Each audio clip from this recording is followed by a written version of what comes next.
Ya, ahora sí. Ya.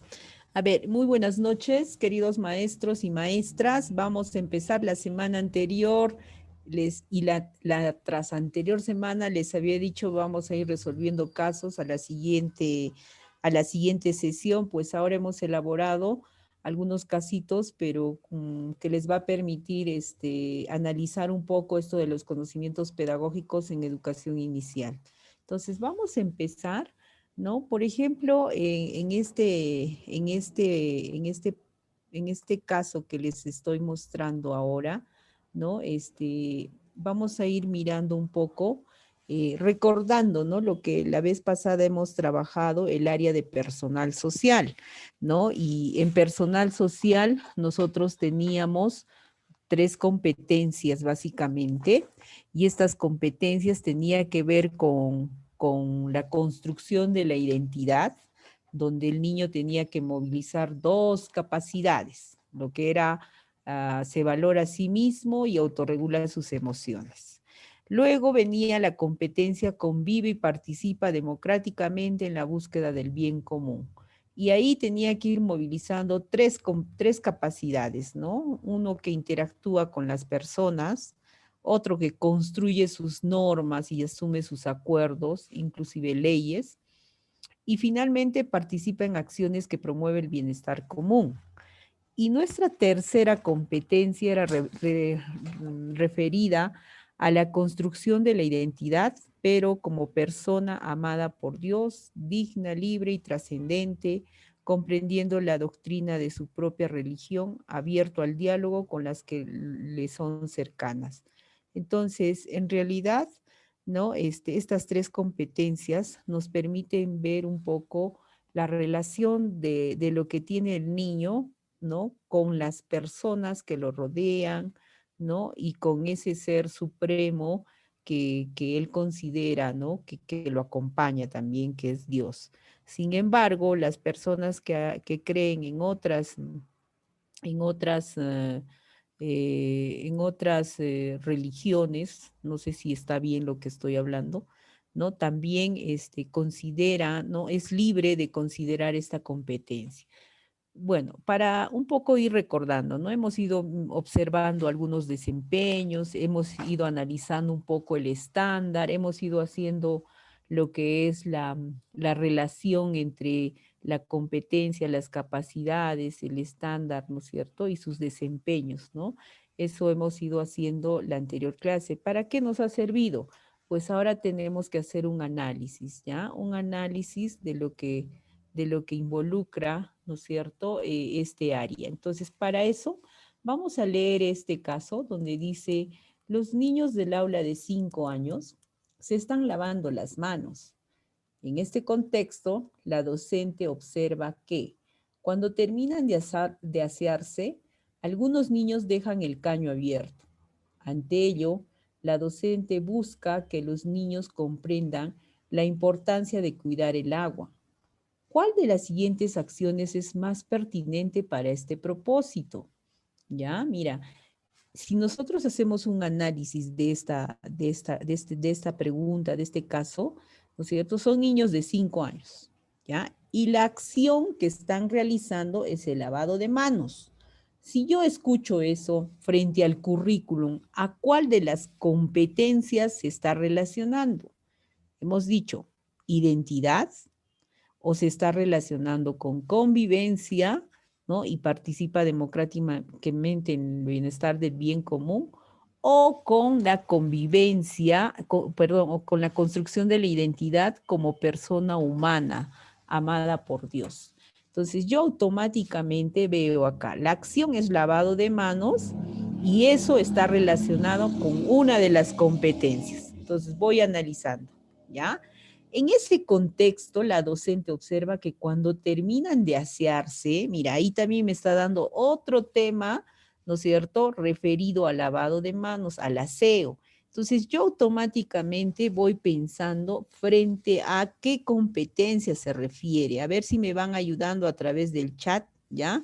Entonces, algunos niños dejan el caño abierto. Ante ello, la docente busca que los niños comprendan la importancia de cuidar el agua, ¿ya? Inclusive, ¿no es cierto? Hay algún desempeño que nosotros hemos ido analizando respecto al cuidado de los recursos, ¿no es cierto? Dice que el niño colabora en actividades, ¿no? Y orienta el cuidado de recursos, ¿ya? Dentro de estos recursos está el agua, ¿no? Están recursos las plantas.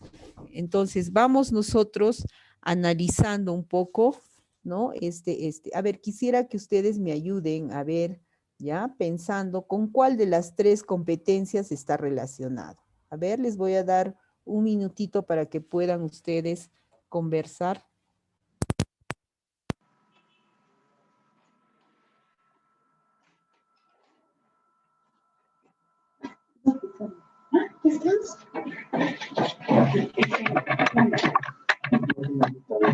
¿No? Entonces, a ver, tenemos respuestas a través del chat. ¿Alguien se atreve a decirnos, a compartirnos? Aquí creo que tengo, no tengo respuestas.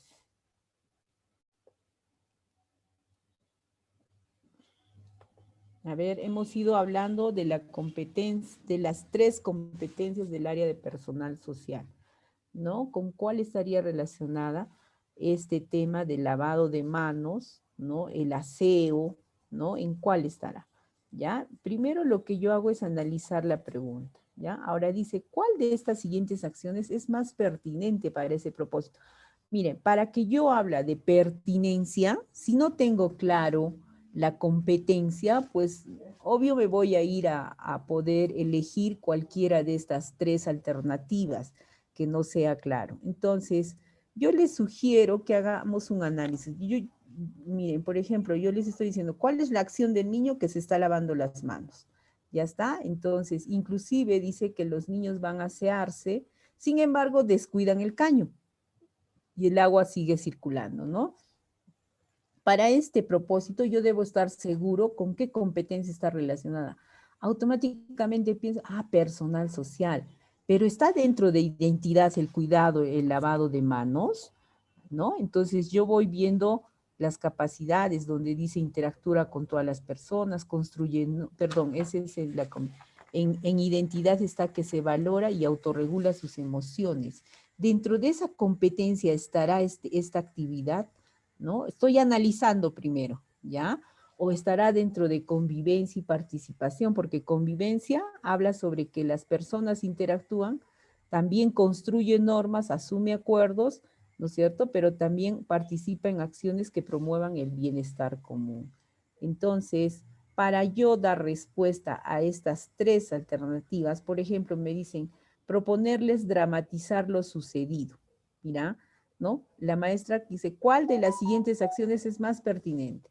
Voy a proponerles dramatizar lo sucedido durante el lavado de manos, luego les voy a explicar que las personas, animales y plantas necesitan agua para vivir. Finalmente, decirles que el agua se va a acabar en cualquier momento y por lo tanto es importante cuidarla. Esta será la acción que yo tendría que utilizar para que yo pueda conversar con estos niños que dejaron el caño abierto, ¿no? O podría yo presentarle imágenes de personas recibiendo agua de camiones, cisterna, ¿no? Ahí podría haber un poco más de análisis, ¿no? Y pedirles que describan lo que observan, ¿no? Podría yo estar provocando, o sea, una situación donde el niño vea, reciben agua, ¿no? Luego preguntarle si alguna vez faltó agua en sus casas, ¿no? ¿Qué hicieron? Podría ayudarnos porque ya tendría un poco más de análisis, ¿no es cierto? ¿Qué hicieron en ese momento? ¿Y qué harían si el agua se acabara? Finalmente explicarles que el agua se va a acabar en cualquier momento y preguntarles si dejar el caño abierto ayuda a cuidarla. Entonces, nosotros vamos a ir observando cada una de estas acciones, pero frente a cuál sería la más pertinente.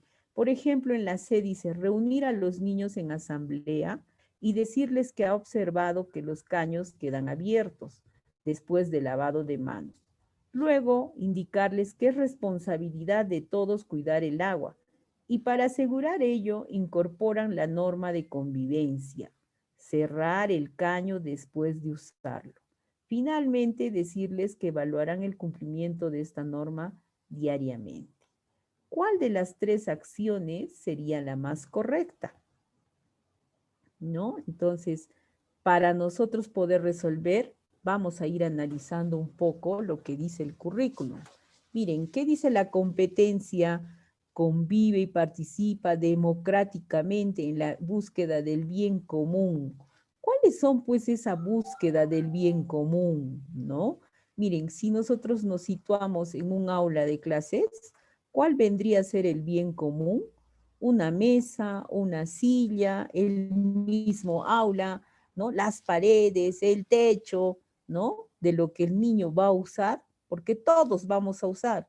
Y si cuidamos esas paredes, si cuidamos esas mesas, esas sillas, pues lo que nos va a permitir a nosotros es que más adelante tengamos la posibilidad de poder seguir teniendo ese aula con las condiciones adecuadas, ¿no es cierto?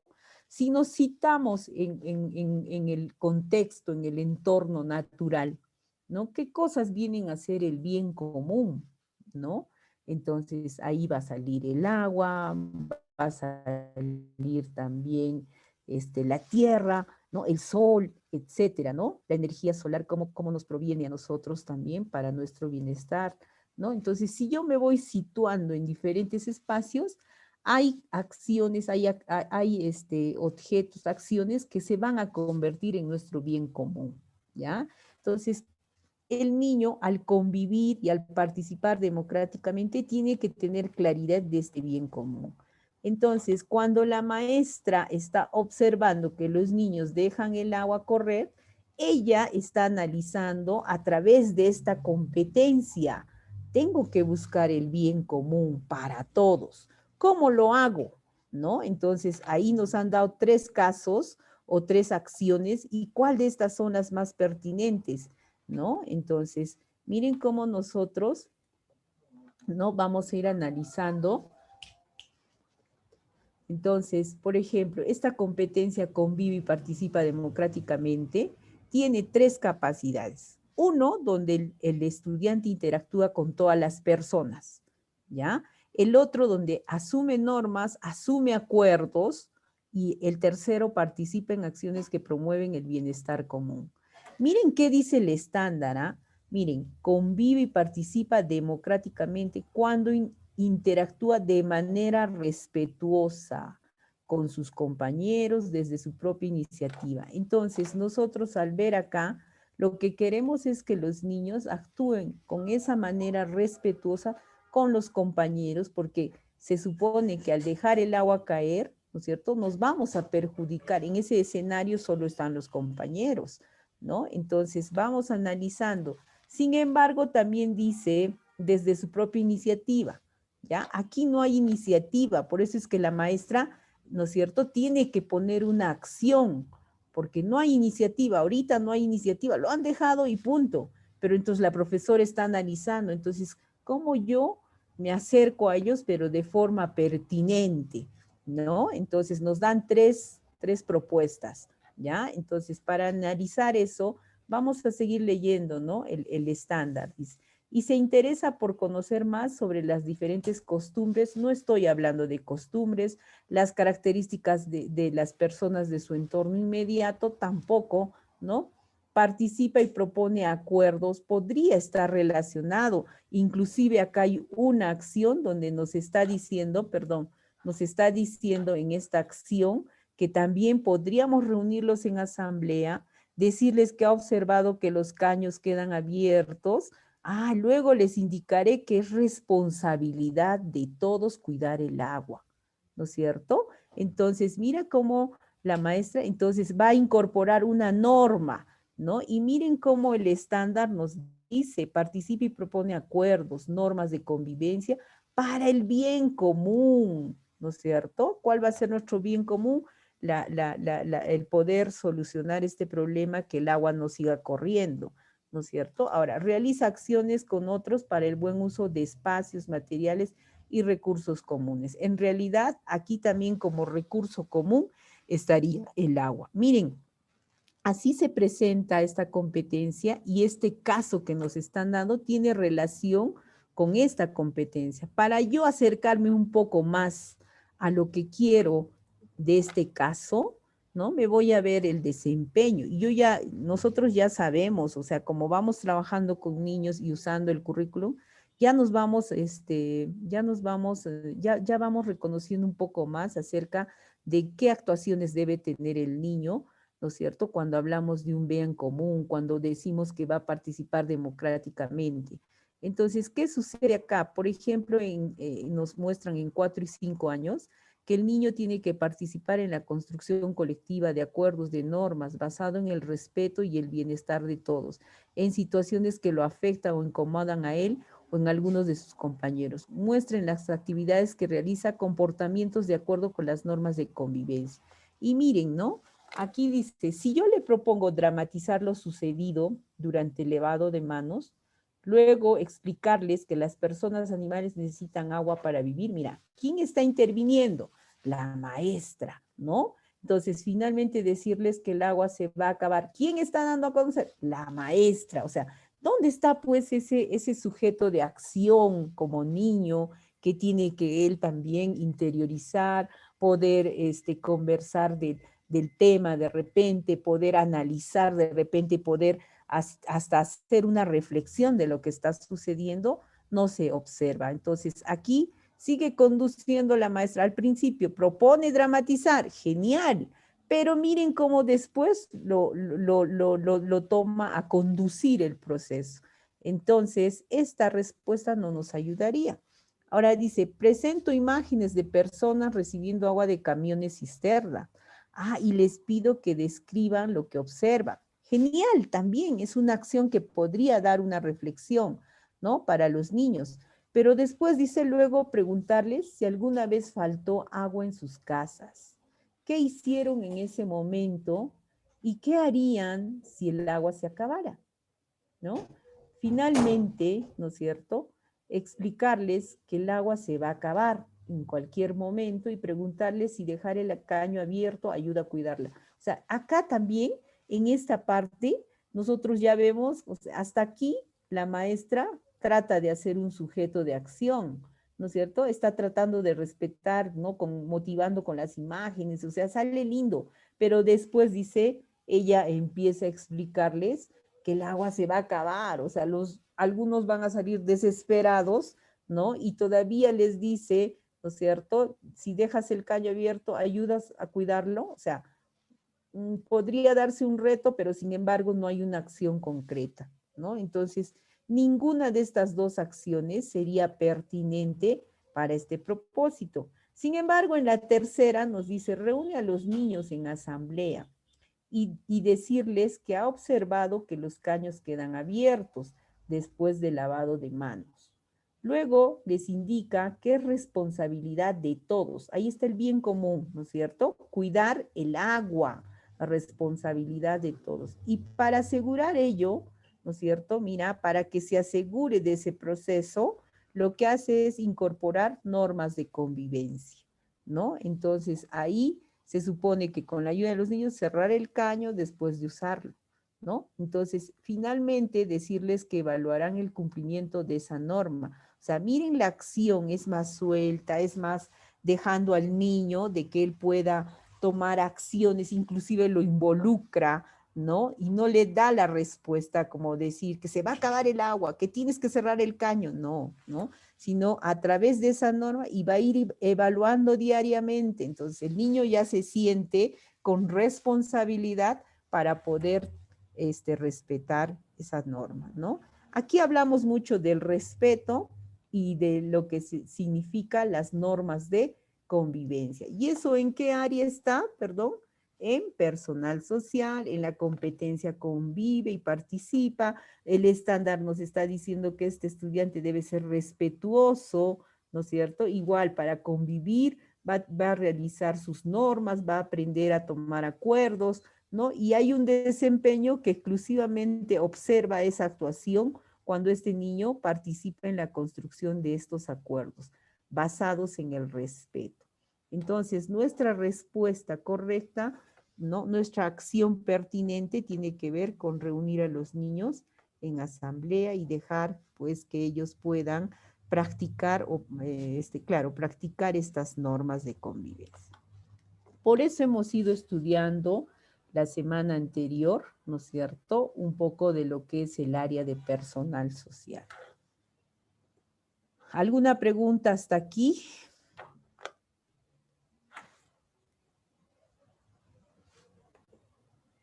Si no hay preguntas, yo voy a ir preguntando a cada uno de ustedes.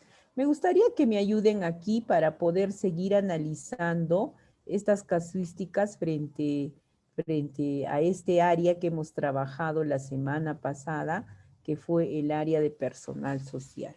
A ver si alguien me puede ayudar a leer, por favor.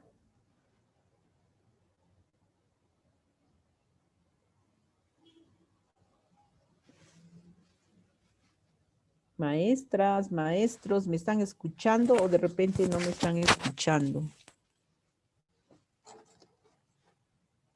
Alguien que nos ayude a dar lectura, por favor.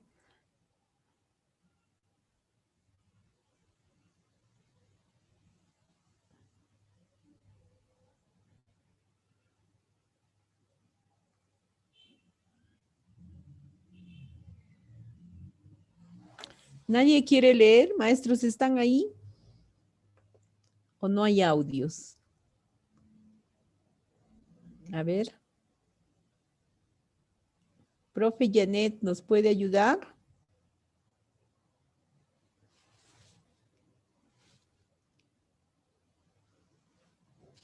Profe Janet, o profe Rosario, o profe Hugo Waldo, o profe...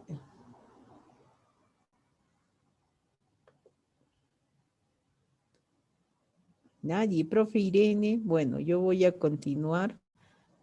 La idea sería que ustedes pues sigan practicando, sin embargo, vamos a coger un poco más de confianza. Miren, los niños del aula de 5 años juegan en el patio de la institución. Julio y sus amigos están saltando liga en un extremo del patio. De pronto, Ana y un grupo de niños corren cerca de Julio y sus compañeros interfieren en el juego de estos. Fastidiado, Julio le dice a Ana que ella y su grupo deben jugar en otro sitio, pues él y sus amigos estaban en ese lugar primero. Ana le responde que el patio es de todos. Ante ello, los niños empiezan a discutir. La docente que estuvo observando la situación se acerca para intervenir. ¿Cuál de las siguientes acciones es pertinente que la docente realice a continuación para promover la resolución del conflicto entre los niños? A. Explicar a los niños que todos tienen derecho a jugar en el patio. Luego, asignar a cada grupo un espacio en el patio para que jueguen.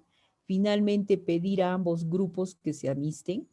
¿Sería lo más correcto? O decirles que no está bien discutir entre compañeros. Luego, proponerles un nuevo juego en el que puedan participar todos juntos. Finalmente, recordarles la importancia de convivir en armonía, ¿no? O de repente preguntar a Ana y a Julio qué sucedió. Luego pedirles que digan cómo podrían hacer para que todos puedan jugar en el patio sin interrumpirse. Finalmente, establecer acuerdos a partir de sus propuestas. ¿Cuál creen ustedes que sería la respuesta y por qué?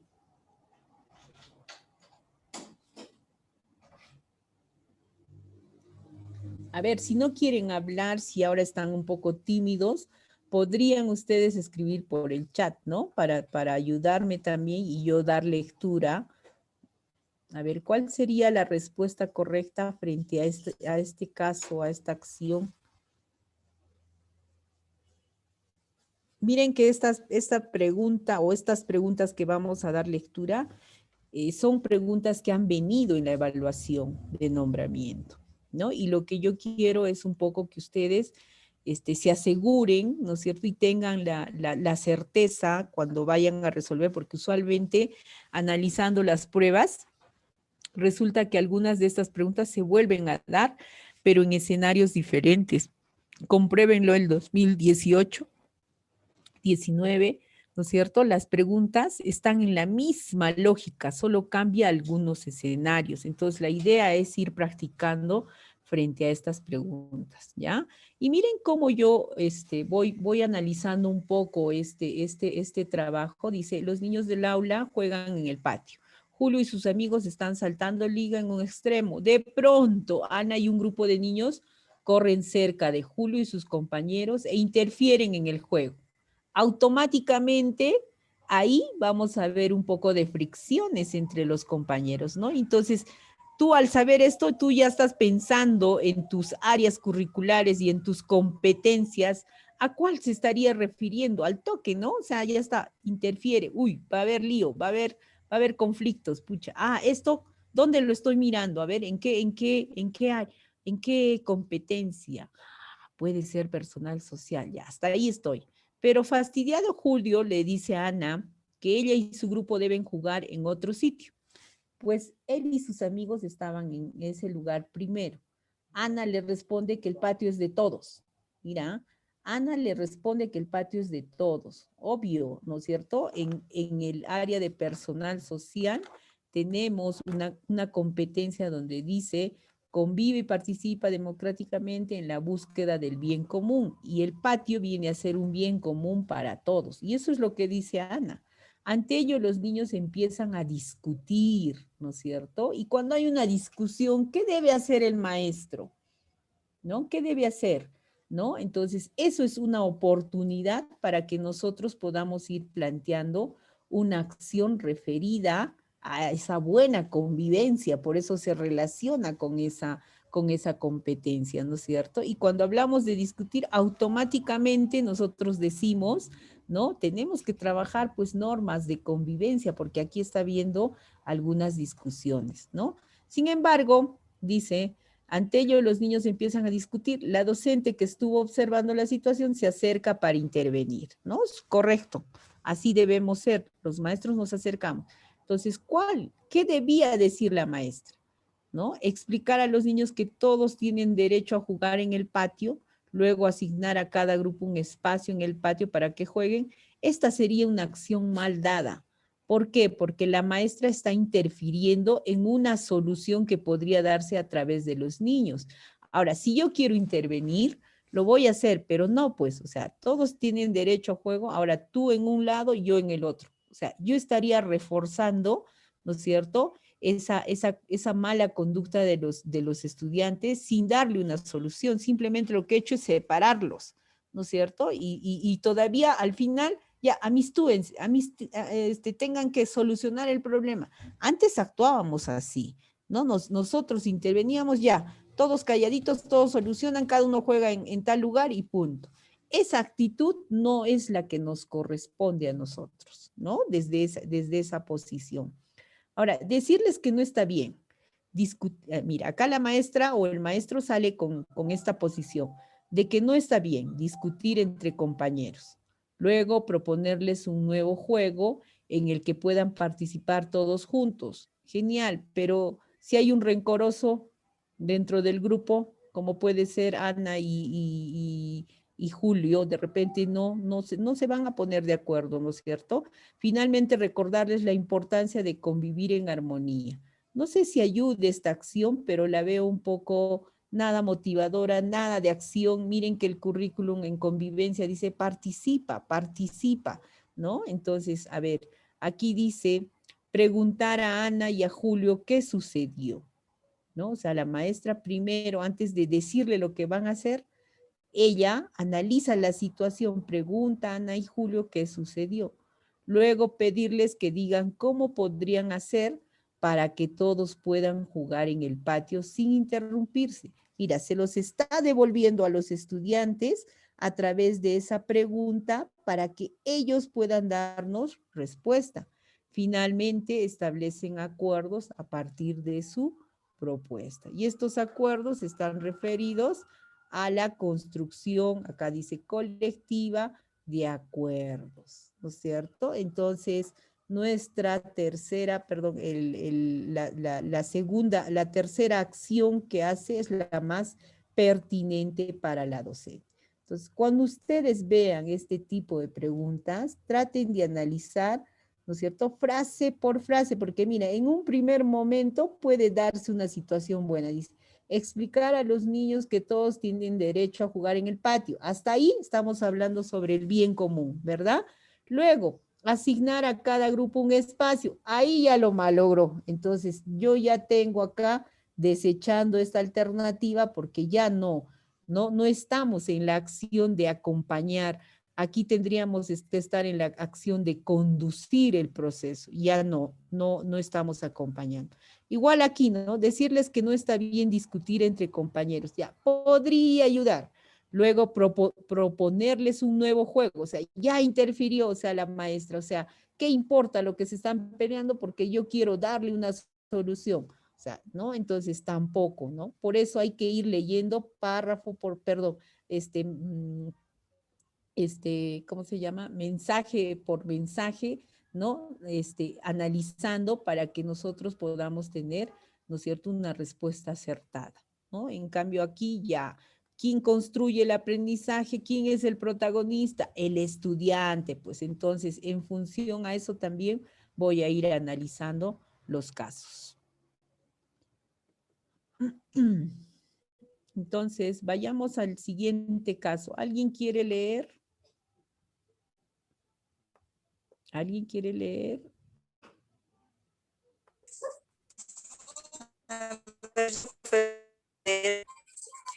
Buenas noches, profe ¿Me escucha, Mari, ¿no? profesora? Buenas noches. Sí, profe Mari, la escuchamos. Los niños del aula de 5 años están desarrollando el proyecto conociendo cómo nacen y crecen. Previamente, la docente ha coordinado con los padres la realización de y han acordado que los niños irán el lugar. Los niños tienen dos, el río o una piscigranja, ambas cercanas a la institución. Ellos escribidos frente a las propuestas y no logran ponerse de acuerdo. La docente busca desarrollar en los niños habilidades para una convivencia.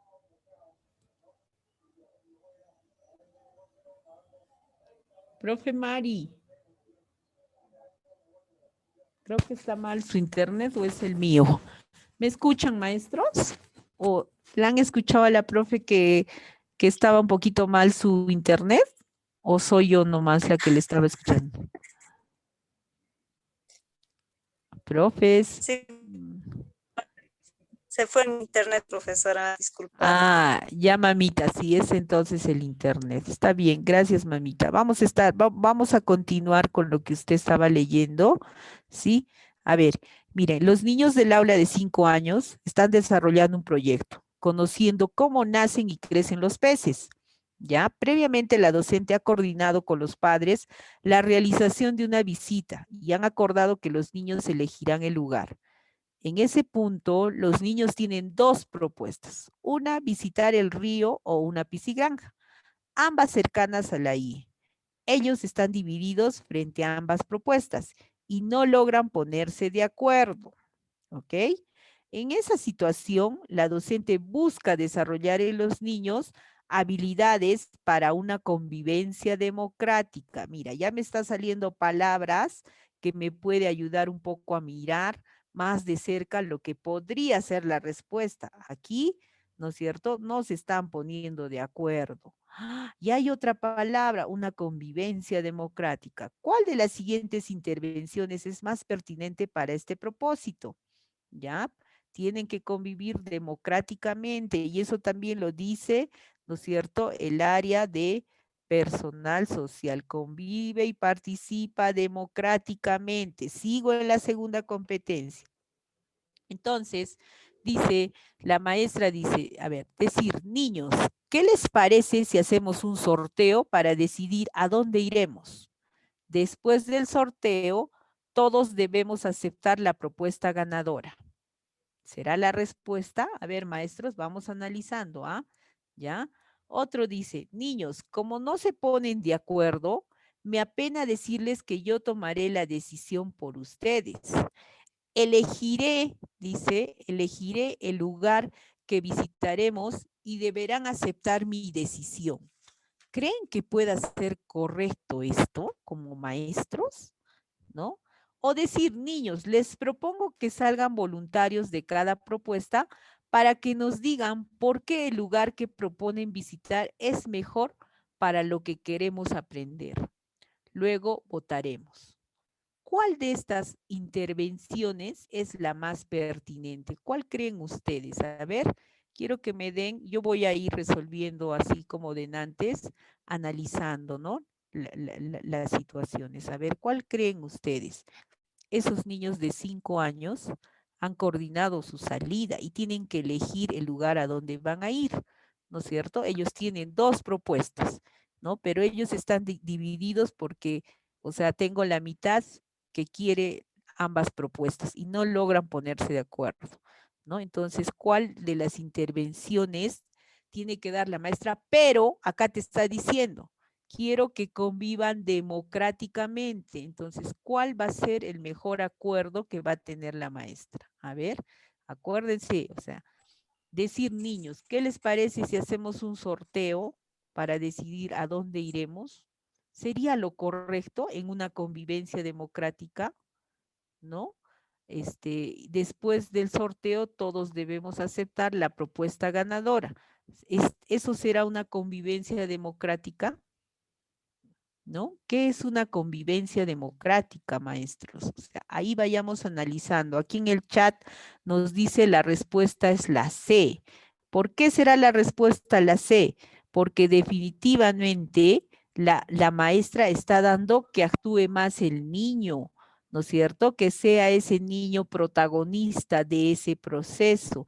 Como no se logran poner de acuerdo, no es que la profesora les solucione el problema, como aquí, ¿no es cierto? Les soluciono, hacemos un sorteo, ya, solucionado, ¿no? O acá dice, niños, como no se ponen de acuerdo, me apena decirles que yo tomaré la decisión. O sea, en una convivencia democrática, ¿podría haber esa intervención de un maestro?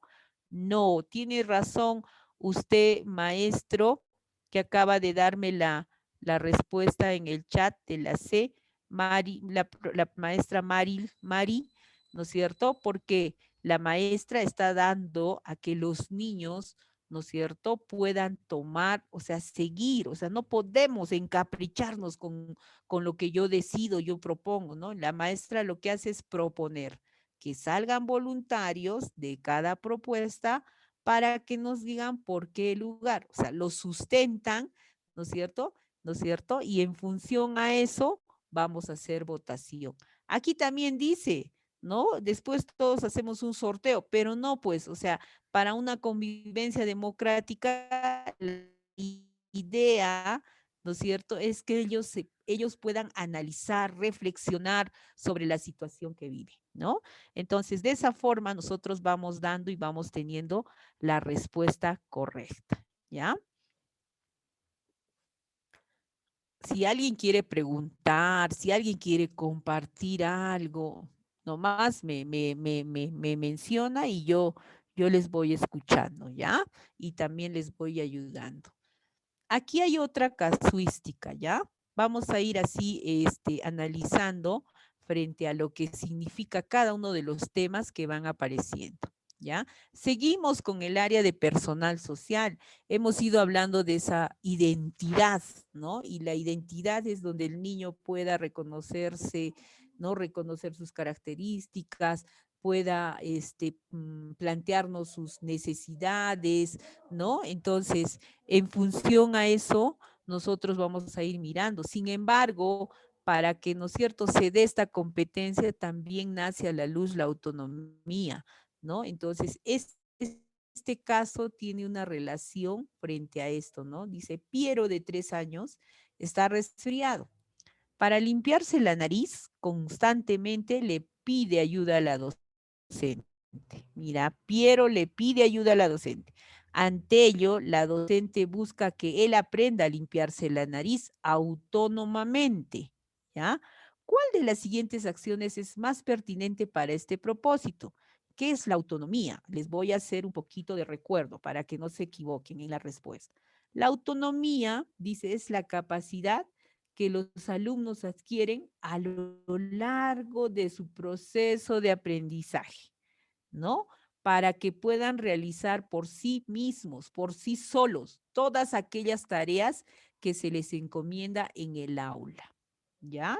Entonces, es la capacidad de tomar decisiones, de proponer, ¿ya? Entonces, miren, acá yo la imagen que les he presentado es esto, autonomía. Este es un proceso. Y la autonomía, ¿no es cierto?, se desarrolla, ¿no es cierto?, a medida que el niño puede ir desarrollando rutinas en el hogar, ¿ya? Como es esto, ordenar su habitación, ¿no? O también podría darse a la hora de la alimentación, cuando este niño nos ayuda a poner la mesa, cuando este niño por sí solo elige lo que va a comer, por ejemplo, si le pongo unas frutas al medio, ¿no? Cuando este niño, por ejemplo, por su propia naturaleza, ¿no? Puede ayudarnos a poner la mesa, a poner los platos, los cubiertos, ¿no? Y por sí solo pueda alimentarse llevando a la boca los cubiertos, no que la mamita le esté persiguiendo para hacerle comer. Y sabemos que hay niños hasta de 5 años, sobre todo en la ciudad, niños que todavía no han desarrollado la autonomía porque los papás supuestamente por el amor que le tenemos, les hacemos comer a la boquita. Entonces, la autonomía es una capacidad del ser humano, de este niño, que va a adquirir a lo largo de un proceso, ¿no es cierto? Pero ¿de qué trata? Es que realice por sí solo las tareas que se le encomienda, ¿ok? Entonces, para eso,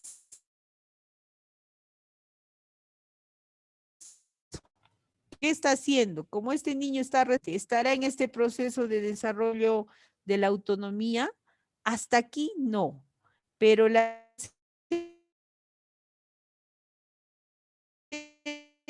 se da cuenta, ¿cuál de las siguientes acciones es más pertinente? A ver, la primera dice, animar a Piero diciéndole que él ya es un niño grande y que los niños grandes sí pueden limpiarse la nariz solo. ¿Podría darse esa respuesta? A ver, animar a Piero diciéndole que él ya es un niño grande y que los niños grandes sí pueden limpiarse la nariz solos. O podríamos ver como pertinente atender a Piero y luego llamar a sus padres para decirles que deben enseñarle al niño a limpiarse la nariz por sí solo. Limpiarle la nariz a Piero mostrándole cómo se hace y decirle que la próxima vez intente hacerlo solo. ¿Cuál de estas tres respuestas, no es cierto, es la correcta? A ver, ¿cuál de estas respuestas sería la correcta? A ver, si la autonomía es que el niño pueda realizar acciones por sí solo, ¿no? Si la maestra le anima a Piero diciéndole que él ya es un niño grande y que los niños grandes sí pueden limpiarse la nariz solos, ¿esa acción será pertinente? Ya tengo una respuesta, a ver en el chat, voy a leerla. Y dice la maestra Mari, es la C, dice, ¿ya? Sí, pues de acuerdo a las teorías, ¿no? Nos está diciendo que es una capacidad del niño o del ser humano, ¿no? Y donde acá la maestra dice limpiarle la nariz a Piero, mostrándole cómo se hace y decide que la próxima vez intente hacerlo solo. Miren la edad, o sea, la autonomía también, ¿no es cierto?, se desarrolla a medida que el niño crece en edad, ¿ya? Si este fuese un niño de 5 años, no sería la acción correcta limpiarle la nariz, ¿no? Mostrándole cómo se hace y luego decirle no. Pero sin embargo, como ahora es un niño de 3, o sea, siempre también en las respuestas, queridas colegas, profesores, ¿no? No se olviden, mira, en un proceso de la autonomía podría darse una de estas respuestas como correcta. Sin embargo, es de 3 años. Ese niño está transitando, ¿no es cierto?, de lo que era un bebé a lo que es un niño. Entonces, los niños de 3 todavía se les muestra cómo hacerlo, pero a un niño de 5 no. ¿ya? Porque ya es otro proceso madurativo, ¿ya? Entonces, aquí la condición también es la edad. Entonces, sí, le va a mostrar cómo se hace y luego le reta para que después lo intente, ¿ya? Entonces, la C es la respuesta. Muy bien, maestra. Gracias por la respuesta, ¿no? Entonces, y aquí la teoría que nos ha dicho que es la capacidad de realizar por sí solo aquellas tareas que se le encomienda. A ver, este casito, este ya es un poco más complejito, ¿ya? Esto ya no tiene que ver con lo que es personal social, sino vamos a ir construyendo otras teorías. Recuerdan que al inicio hemos hablado de cómo se despierta el interés a los estudiantes y había todo un proceso, pues ahora vamos a ir continuando con estas teorías. Entonces vamos a ir analizando, ¿ya? Yo les voy a hacer las preguntas y después les voy a sustentar la teoría para que ustedes puedan tener claridad, ¿no? Y ya tener certeza de lo que trata la pregunta. Mire, hace 2 semanas, los niños del aula de 5 años han sembrado frijolitos. Cada día se acercan a observar cómo crecen, ¿no? Hoy Carolina y Antonio están discutiendo, pues cada uno afirma que su frijolito creció más que el de su compañero. Al escucharlos, la docente se acerca a los niños y se produce el siguiente diálogo, ¿ya? La docente dice, por qué están discutiendo? Carolina dice, ¿no? Es que Antonio dice que su frijolito creció más que el mío. Antonio, sí, el mío creció más. La docente pregunta, ¿cómo podemos saber cuál de los frijolitos creció más? Ambos, no sé, no, ambos niños dicen, no sé. La docente dice, ¿qué les parece si los comparamos? Carolina, ¿no? La niña le dice, ¿cómo es comparar? La docente le dice, a ver, acerquemos la mesa en la que están sus plantitas a la pared. Ahora, cada uno estire el tallo del frijolito con mucho cuidado para que no se rompa. Carolina, así está bien, le dice, ¿no? A la profesora. La docente le dice, sí, así está bien. Ahora, lo que haremos será marcar en la pared la altura de las dos plantitas. Luego vamos a mirar las dos marcas y ver cuál creció más. Es decir, vamos a comparar las plantitas. Antonio, ¿ah? Así me mide mi papá para ver cuánto he crecido. La docente, ¿lo ves? Cada vez que tu papá te mide, compara tu altura con la marca anterior y así sabe cuánto has crecido. Luego, la docente procede a marcar la altura de ambas plantas en la pared. A ver, ahora comparen la altura de los frijolitos. ¿Qué dicen ambos? ¡Yee! Los dos crecieron igual. En esa situación, ¿qué acción está desarrollando principalmente la docente? ¿Estará brindando andamiaje? ¿Pero qué es pues andamiaje? ¿Estará generando conflicto cognitivo?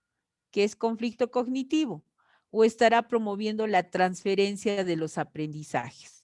¿Qué es lo que estará haciendo esta maestra? A ver, queridos colegas, ¿qué es brindar andamiaje? ¿Qué es conflicto cognitivo? ¿Qué es promover la transferencia de los aprendizajes? ¿Qué es lo que estará haciendo? A ver, denle una lecturita silenciosa para que puedan analizar, porque a partir de esto vamos a construir un poco la teoría, ¿ya? A ver, lean nuevamente. Ya no les voy a pedir que lean en voz alta porque están medios tímidos o tímidas, sino vamos a ir nosotros conversando acerca, ¿no es cierto?, de lo que sucede en este proceso. ¿Qué es lo que está haciendo la maestra? Dice, a ver, estará promoviendo andamiaje, estará promoviendo generar un conflicto cognitivo o está promoviendo la transferencia del aprendizaje.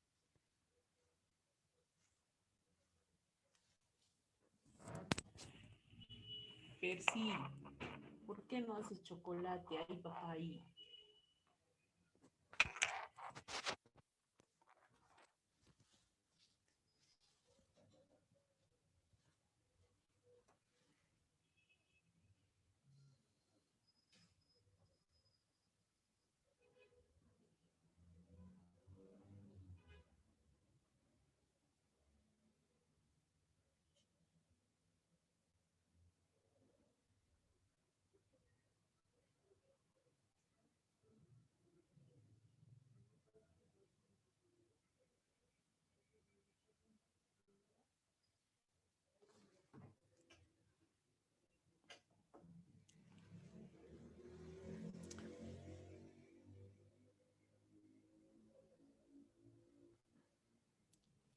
Miren, para resolver esta pregunta, primero vamos a analizar qué es el andamiaje, ¿ya?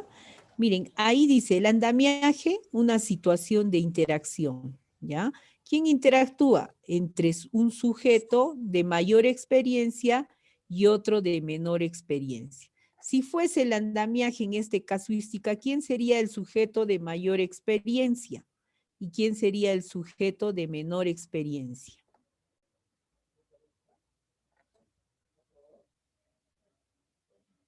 ¿No es cierto? La docente y el sujeto de menor experiencia, nuestro estudiante. Si fuese el andamiaje, todavía no estamos viendo, ¿no es cierto?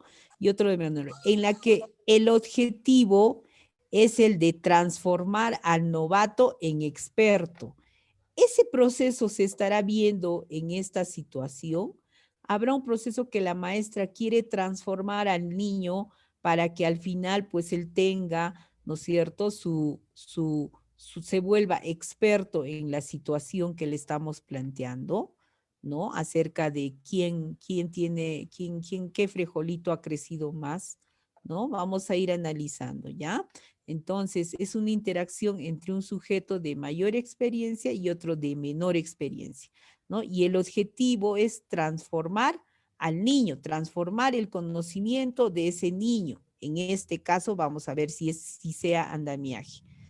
Entonces, sale a la luz, ¿no es cierto?, la teoría de la zona de desarrollo próximo. Dice, es la distancia entre la zona de desarrollo real, ¿no es cierto? Miren, ¿cuál es la zona de desarrollo? Van a mirar este gráfico, esta imagen, ¿no es cierto? La zona de desarrollo real es donde se suscita la acción. Ahí está el niño escribiendo, ¿ok? O está pensando, está escribiendo, no sé. ¿Ya? Entonces, determinada por la capacidad de resolver un problema de manera individual. Y acá está el niño resolviendo su problema de manera individual. Eso es una zona de desarrollo real. Y la zona de desarrollo potencial, dice, determinada por la capacidad de resolver un problema bajo la guía de un adulto. Mira, este desarrollo potencial es cuando, ¿no es cierto?, vamos a resolver el problema, pero con la ayuda de ese ser adulto, ¿no es cierto?, con más capacidad. Y eso es lo que está diciendo acá el andamiaje, entre el sujeto de mayor experiencia y otro de menor experiencia. Entonces, acá estamos el niño. Su desarrollo real es que va a resolver un problema. Sin embargo, cuando no puede, ¿no?, pide la ayuda al adulto o persona con más capacidad que él. Eso se llama desarrollo potencial, ¿ok? Entonces, ¿dónde está el andamiaje? En la interacción entre lo que sabe este niño y lo que le va a ayudar a comprender este adulto. Ahí, en ese proceso, esa interacción es andamiaje, ¿ya?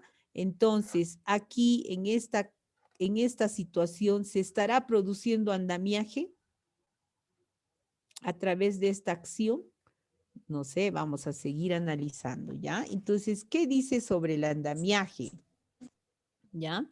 El andamiaje dice, las acciones de los adultos están destinadas a posibilitar la reacción de otras acciones por parte del que aprende. Mira, las acciones de los adultos están destinadas a posibilitar la reacción de otras acciones por parte del que aprende. el alumno no solo aprende la actividad, sino que incorpora todos los procesos que regula la actividad aprendida. El estudiante va a hacer un procesamiento activo de la información que le ofrecen desde su propio punto de vista. ¿Estará sucediendo eso en esta situación? Miren, a ver, acá le está diciendo por qué están discutiendo. Carolina dice, es que Antonio dice que su frijolito creció más que el mío. Antonio, sí, el mío creció más. La docente, ¿cómo podemos saber cuál de los frijolitos creció más? Ambos no sé, dicen, ¿no es cierto? La docente, ¿qué les parece si lo comparamos? Carolina, ¿cómo es comparar?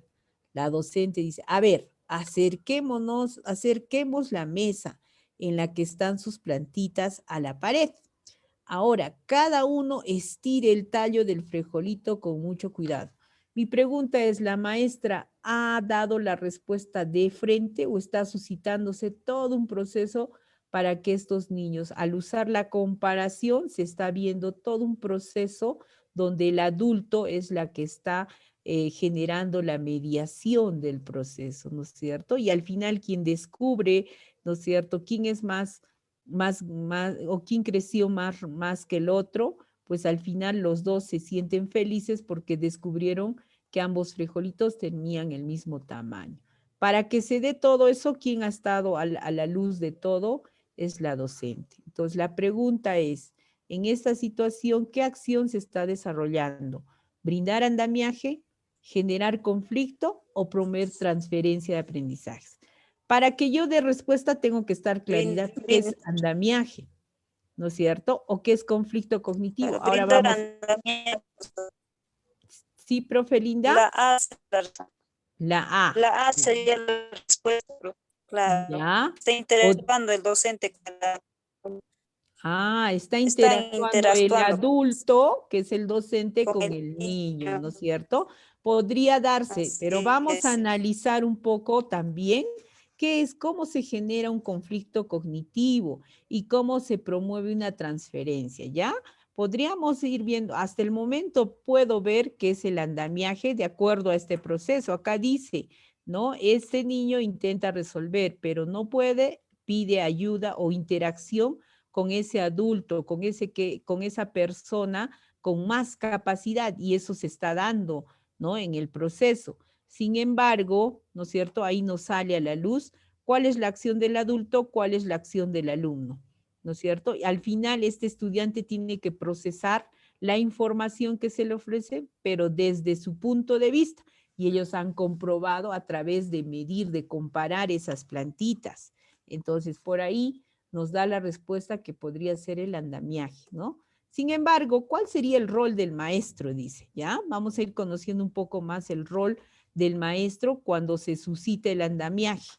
El rol es que a través de actividades conjuntas e interactivas, el docente procede promoviendo zonas de construcción para que el alumno se apropie de los saberes, ¿no? Cuando la maestra les ha dicho, a ver, traigan la mesa, pongan las plantitas, lo que está haciendo, ¿no es cierto?, es interactuar, pero promoviendo que la construcción se dé con el estudiante, ¿no? Otra acción, otro rol del maestro es facilitar en el desarrollo mental del alumno, a través del cual podrá alcanzar aprendizajes más complejos. Y lo que está haciendo, comparen, profe, ¿qué es comparar? ¿No? La niña sale a la luz.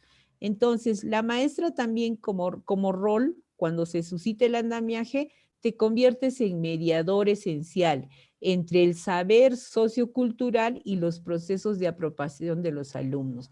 ¿Qué ha mediado la maestra? Compara, pues compara, o sea, no te pelees por algo sin tener que experimentarlo, ¿no? Entonces, esa es la actitud, la acción o el rol que cumple el maestro cuando se suscita un proceso de andamiaje. ¿Y cuál sería el rol del alumno? Dice, el ser social, producto y protagonista de las múltiples interacciones sociales en que se involucra a lo largo de su vida escolar y extraescolar. En realidad, él es el protagonista porque ha empezado a jalar la mesa, a poner las plantitas, a estirar las plantitas. La profesora solo ha sido mediadora y el estudiante es el protagonista, ¿no? El niño aprendiz consigue, ¿no es cierto?, aculturarse y socializarse y así se convierte en miembro de esa cultura. Y al mismo tiempo se individualiza y desarrolla su propia personalidad. El alumno reconstruye los saberes, pero no lo hace solo, ¿no? Entonces, esto un poco para saber también cómo se sitúa el alumno. Hasta ahí, no sé si se ha entendido qué es el andamiaje, ¿no es cierto? Está claro que el andamiaje viene a ser la interacción entre el docente y el estudiante. Entonces, la maestra dice, sí, profe, estoy segura de que la respuesta es la A. ¿Por qué? Porque se ha suscitado en este proceso la interacción docente-estudiante, ¿ya? Sin embargo, para poder seguir descartando, vamos a entender un poco qué es el conflicto cognitivo, ¿ya? Entonces, ahí nos está dando a ver, ¿no es cierto?, lo que dice sobre el conflicto cognitivo. Dice, pues, es el desequilibrio de las estructuras mentales que se produce cuando se enfrenta al estudiante con algo que no puede comprender o no puede explicar con sus conocimientos previos. Puede tener diversas intensidades, provoca en el estudiante la imperiosa necesidad de hacer algo por resolver la situación que le produjo tal desequilibrio. Miren, si yo miro con estos ojos el caso, mira, hay una situación de desequilibrio de las estructuras mentales que se produce cuando se enfrenta al estudiante con algo que no puede comprender. En algún momento de esta situación, ¿no es cierto?, se puede evidenciar que el niño no comprende que, porque el tuyo no es más grande que el mío, mi frijolito ha crecido más que el tuyo, ¿no es cierto? En esa situación, si se daba, ¿no? De repente un mayor diálogo donde el niño decía, no, el mío es más grande, no, el mío es crecido, no, a ver, ¿por qué nosotros no lo comparamos? ¿Por qué no lo hacemos? A ver, hazlo así. O sea, se va a suscitar un proceso, ¿no es cierto?, donde el niño ya también interfiere, propone y quiere él resolver el problema. En cambio, aquí el maestro nos está dando una situación de mediadora, ¿ya? En relación a lo que estamos hablando, el conflicto cognitivo, no interviene el maestro porque es una situación del propio ser humano, del propio estudiante, ¿ok? Entonces, por ahí ya estaríamos descartando, ¿no es cierto?, que no se ha generado un conflicto cognitivo. O sea, en un momentito ha sucedido ese proceso de, uy, el mío es más grande, no, el mío ha crecido más, no, el mío ha crecido más. Si el niño, uno de los niños hubiese dicho, no, profesora, el mío sí ha crecido porque sus hojas son más grandes y su flor y su esto, o sea, ¿no? Y de pronto ha podido generarse más el conflicto, pero sin embargo, a eso ha mediado el maestro, ¿ya? En cambio acá dice, en el conflicto cognitivo, ¿no es cierto?, dice acá que es el desequilibrio de esa estructura mental que se produce cuando el estudiante se enfrenta a una situación. Inclusive más abajito, cuando empiezan a hacer la comparación, ¿no es cierto?, se puede ver el conflicto, pero no lo hemos ido describiendo para poder entenderlo más, cómo habrá sido ese conflicto, ¿no es cierto? Lo que se ha visto más en ese escenario es la mediación del docente, eso se llama andamiaje, ¿ya? Entonces, el conflicto cognitivo, dice, provoca en el estudiante la imperiosa necesidad de hacer algo por resolver la situación que le produjo tal desequilibrio. Mira, de él nace, pero sin embargo, en el caso de quién han nacido las propuestas, o sea, ha mediado el proceso la docente. Entonces, no podría ser el conflicto cognitivo. Vamos a seguir conversando, conociendo un poco más sobre este conflicto cognitivo. ¿Y qué dice? Miren, por ejemplo, en el aula, el docente promueve, ¿no es cierto?, y logra una perturbación tal en los estudiantes que los lleva a una acomodación, pero no tan grande como para desalentarlos. Así esta acomodación resultaría en un cambio conceptual. El modelo del conflicto cognitivo trata de presentarle al estudiante situaciones que su concepción actual no es capaz de explicar o plantearles la posibilidad de predecir, dándoles la oportunidad de darse cuenta que su predicción está lejos de ser igual a lo que sucede en la realidad. La estrategia del conflicto cognitivo lo visualiza en estos tres momentos secuenciales. Yo estoy leyendo un poquito esta teoría compleja de lo que es el conflicto cognitivo, ¿ya? ¿Y cómo se va a ver? Dice, tres momentos secuenciales. Primero se predice, o sea, conceptos previos en acción. Luego se observa resultados, la perturbación que sucede cuando sucede conflicto es una perturbación, pues wow, ¿y ahora qué hago? Y esfuerzas a tu pensamiento, a tu mente por darle la respuesta, ¿no es cierto? Y luego lo acomodas, eso dice Piaget, ¿no? Lo acomodas y boom, pasó ese chiquitito, ese momento pequeñito que las teorías de neurociencia le llaman como periodos óptimos, ¿no? Cuando se suscita ese conflicto, ¿no? Entonces, ¿qué sucede, no? Vamos a conocer un poco más del conflicto cognitivo. Mira, este es, por ejemplo, un ejemplo de lo que sería los resultados personales al utilizar esta estructura en una clase han sido muy potentes a nivel académico y emocional, logrando que los estudiantes se involucren profundamente en su propio aprendizaje. Miren, cuando nosotros hacemos un proyecto, ¿no es cierto? Un proyecto, o por eso es que nos dicen a hacer o a trabajar a través del aprendizaje basado en proyectos, es una forma de potenciar el protagonismo del estudiante, donde se va a poder observar, ¿no es cierto?, la mediación, o sea, ese andamiaje, pero también donde vamos a ir provocando ese conflicto cognitivo en los estudiantes, ¿no? Por ejemplo, siempre hemos hecho ese cuadrito, momento de inicio, hemos puesto los procesos didácticos, ¿no? Y en el proceso didáctico hay un proceso donde se genera el conflicto cognitivo. ¿Y cómo generamos el conflicto cognitivo? ¿No es cierto? A través de preguntas, ¿no? En inicial, por ejemplo, hace como 4 o 5 años estaba de moda las preguntas retadoras, ¿no? Porque esa pregunta retadora te permitía a ti, hacerle volar un ratito al niño, conflictuarlo, para que después él pueda ir profundizando su aprendizaje, ¿no? Entonces, eso es lo que queremos, ¿no? El conflicto cognitivo, generar un desequilibrio en el estudiante, hacerle la vida cuadritos, le decimos, cuestionar los saberes previos, motivar que los estudiantes investiguen, busquen información y que los estudiantes se planteen interrogantes. Eso busca el conflicto cognitivo. ¿Cómo se hace? Para eso se plantea situaciones problemáticas, también se puede generar dudas que le exija investigar, buscar información, ¿no? También se puede, dice, ¿qué estrategias podemos emplear? Se puede hacer preguntas y respuestas, se puede explorar bibliografía, se puede resolver problemas, se puede realizar trabajos cooperativos. ¿Cómo saber si el proceso está bien realizado?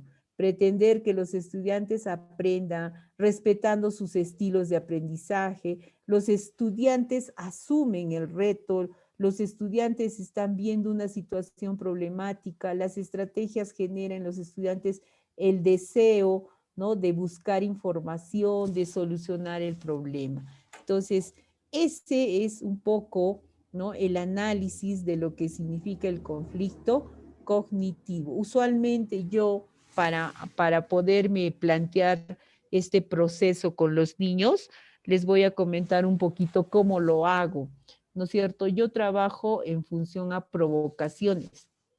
Entonces, mi material, ¿no es cierto?, es el que provoca el conflicto cognitivo al estudiante, acompañado de una pregunta retadora, ¿ya? Por ejemplo, les hablaba, ¿no es cierto?, bueno, esta semana hemos trabajado un poco un diagnóstico sobre si los niños pueden escribir y qué pueden escribir los niños. Entonces, yo he ido planteando la situación que genere el conflicto, ¿no? Por ejemplo, ¿cómo podemos escribir por sí solos, ¿no? Algo que queremos decirle a los padres de familia, ¿no? O sea, ahí he planteado, ¿no? Entonces el niño, ¿cómo podemos escribir por sí solos? Pero tengo que escribir algo para mis padres, para mi familia. O sea, el niño se plantea y dice, ¿cómo, profesor? Yo no sé escribir, ¿cómo lo hago? ¿No? O algunos niños dicen, profe, con la A, profe, como mi nombre, o sea, ahí ya va generándose el conflicto cognitivo. O como por ejemplo, ¿no? La anterior semana hemos ido generando una situación de conflicto que podemos hacer en familia y yo les he ofrecido unos palotes cruzados como para hacer carpas, los he puesto ahí al centro, invité a los papás y les puse al medio, ¿no? ¿Qué podemos hacer en familia con estos materiales? Y había debajo de esos palotes, de esas carpitas, había telas, ¿no? Como para tapar la carpa, supuestamente yo. Había un texto, había mantitas, había un sleeping en cada carpita, ¿no? Para que yo lo que quería un poco era provocar qué podía hacer la familia frente a esto. Entonces generaba conflicto tanto a los padres y tanto a los niños, ¿ya? Pero mi intención era involucrarlos. Entonces, en función a eso he generado conflictos. O sea, les digo, si tú estudias un material, puedes generar también con material un conflicto cognitivo al estudiante, porque ese niño se va a preguntar, ¿no? Va a hacer lo que dice acá, va a generarle ese desequilibrio, va a cuestionar, podemos hacer así, puedo ponerle así, ¿no? Lo va a motivar, el material lo motiva al estudiante a que investigue, a que realice la acción, ¿no es cierto? Entonces, frente a eso, podría ser ese un ejemplo también para poder promover conflictos cognitivos, ¿no? Y aquí dice, ¿no? Llevar al estudiante a un conflicto cognitivo puede ser una manera de hacerle ver que los conceptos, los métodos que maneja no son los adecuados para llegar a una conclusión satisfactoria en la resolución de un problema. Miren, ¿por qué se habla tanto de esto y por qué se empeña el ministerio en evaluar esto? Porque se ha suscitado en el modelo anterior o en el enfoque anterior en el que trabajaba Perú, donde la visión era desarrollar contenidos en los estudiantes, pues los estudiantes no planteaban estrategias, los estudiantes no planteaban métodos adecuados para concluir con su respuesta. Lo que hacíamos era, los docentes buscábamos estrategias, buscábamos métodos para darle al estudiante, ¿no es cierto? Entonces, fácil no se suscitaba conflictos cognitivos. Entonces, ¿cómo nosotros vamos a aplicar, ¿no es cierto?, este proceso, esta teoría del conflicto cognitivo? Dice, cuando no se logra aprender el objeto de conocimiento con acciones materiales ni mentales, ¿no? Es un proceso de autorregulación. El aprendizaje se produce cuando entra en conflicto lo que el estudiante sabe con lo que debería saber, ¿no? Aprender es un acto de reestructuración de los esquemas conceptuales, el aprendizaje como proceso de organización cognitiva o de equilibrio, la educación promueve el progreso cognitivo, la relación de los conocimientos previos con los anteriores, o sea, así se aplica el conflicto cognitivo, ¿no? La relación de forma con el contenido, el aprendiz tiene un papel activo que le permite indagar, buscar, rastrear a partir de la mediación. Se construye conocimientos, aprendizajes, inteligencias. Miren, les comento, ¿no? Aquí en Cusco, la mayoría de los colegios particulares, ¿no es cierto?, están llevando a cabo sus actividades a través de la web, ¿no?, a distancia. ¿Y cómo ha sido el cambio? El año pasado hacían actividades tal y cual lo hacían en la parte presencial, lo llevaban al escenario no presencial, que era con la computadora, y los niños estaban sentados observando al maestro, así como lo hacían en el aula, igualito. Sin embargo, para este año, la mayoría está trabajando con proyectos. O sea, han cambiado. Ahora tienen su aprendizaje basado en proyectos.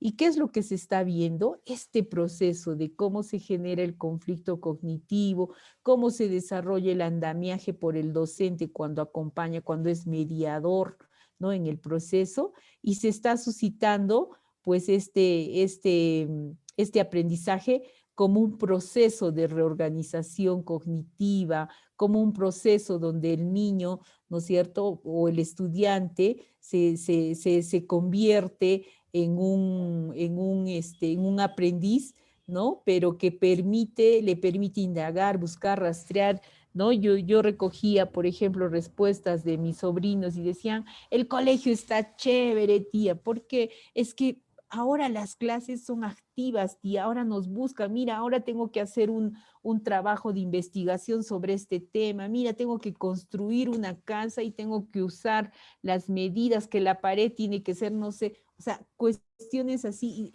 y los niños felices. ¿Por qué? Porque quien está produciendo, quien está construyendo su conocimiento, su aprendizaje, es el estudiante, ¿no es cierto? Entonces, de eso se trata un poco esto. Entonces, miren, las teorías dicen que hay respuestas ante el conflicto cognitivo.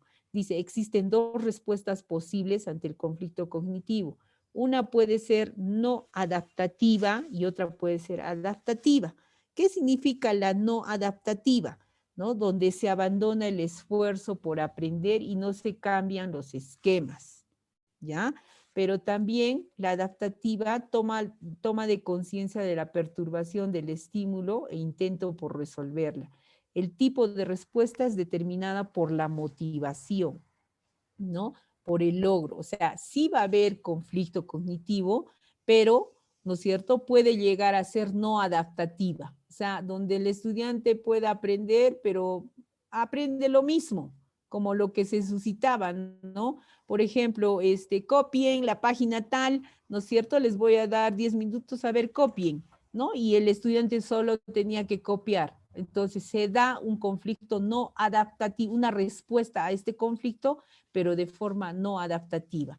En cambio, cuando es adaptativo, el estudiante toma conciencia, ¿no?, de aquello que le está molestando, de aquello que le está complejizando, ¿no es cierto?, e intenta resolver.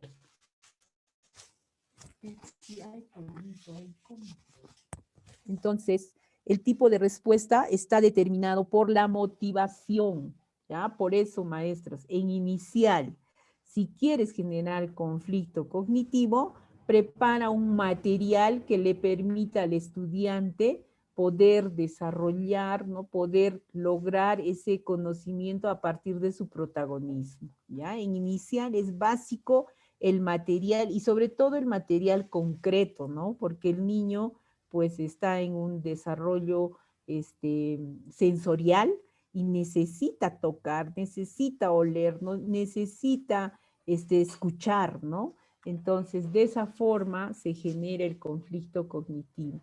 Y aquí hay un cuadrito que nos puede ayudar a nosotros a poder entender un poco más sobre lo que sucede cuando se produce un conflicto cognitivo, ¿no? Dice, se da un desequilibrio de las estructuras mentales, ¿ya? Entonces, ahí se produce, dice, cuando el estudiante se enfrenta con algo que no puede comprender o explicar solo con sus saberes previos. ¿Qué podemos hacer con este material? ¿No? O sea, mira, yo le doy piedras y le digo, ¿qué podemos hacer con estas piedras? ¿No? Entonces el estudiante va a mirar, va a observar, ¿no? Si lo puede explicar, ¿no es cierto?, con sus saberes previos, dirá, profesora, podemos hacer una casita. Ah, podemos hacer una casita. Otro niño dirá, no, profesora, no podemos usar las piedras porque pesan mucho de repente, ¿no es cierto? Entonces, es su saber previo. Te está diciendo, pesan mucho las piedras. Otro niño de repente te dice, profesora, podemos hacer caminitos con las piedritas. Es su saber previo, ¿ya? Entonces, ahí asume tareas que requieren de nuevos saberes. Por eso, ¿qué podemos hacer con las piedritas? ¿Ustedes creen, ahí va a venir la tarea, ¿no? ¿Ustedes creen que podamos escribir los nombres de nuestra familia en las piedritas? O sea, ahí, ¿no es cierto? Ya ese desequilibrio de su proceso de comprensión de su saber previo se va a ir transformando. Profe, pero ¿cómo? Ah, sí, yo sé, va a agarrar un lápiz, va a querer pintar, ahí va a suscitarse el conflicto y va a decir, no pinta. Ah, ¿qué debo usar? Ah, otro tipo. No, sí, ¿sabes qué? Yo puedo pintar con una teja encima, etcétera, etcétera, etcétera, porque tú solo has asumido una tarea. Sin embargo, a partir de eso se va generando la necesidad de aprender nuevos conocimientos. Mira que no pinta el lápiz en la piedra, pero la teja sí, a ver, ¿no? Pero un plumón indeleble sí, a ver, un plumón de papel pintará sobre la piedra, no sé, a ver, ¿no? O sea, ahí va viendo la necesidad de aprender. Y cuando empiezan a hacerlo, se va viendo la necesidad de aprender su procedimiento. A ver, pintamos, no pinta el lápiz. Profesor, ah, la tiza, así pinta. Ya estoy en su proceso. Al final, profe, sí he escrito el nombre de mi papá con tiza, ¿no? Y si pinta en la piedra,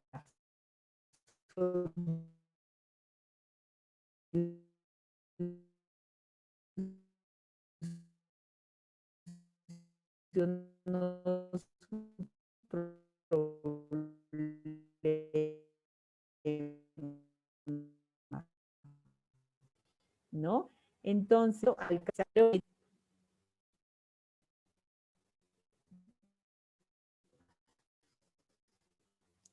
y mira, ¿qué debe hacer el docente para generar el conflicto? ¿No? Aquí dice de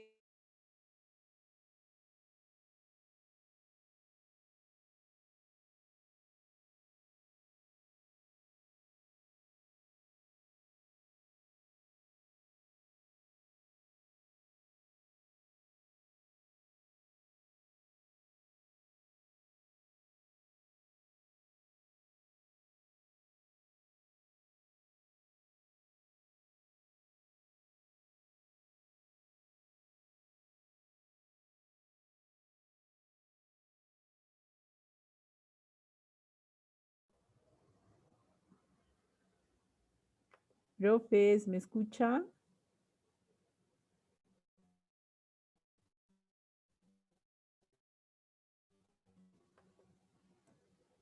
O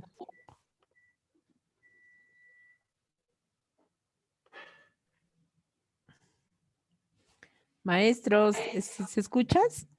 Sí se escucha, profesora. Ah, ya. Ok, gracias.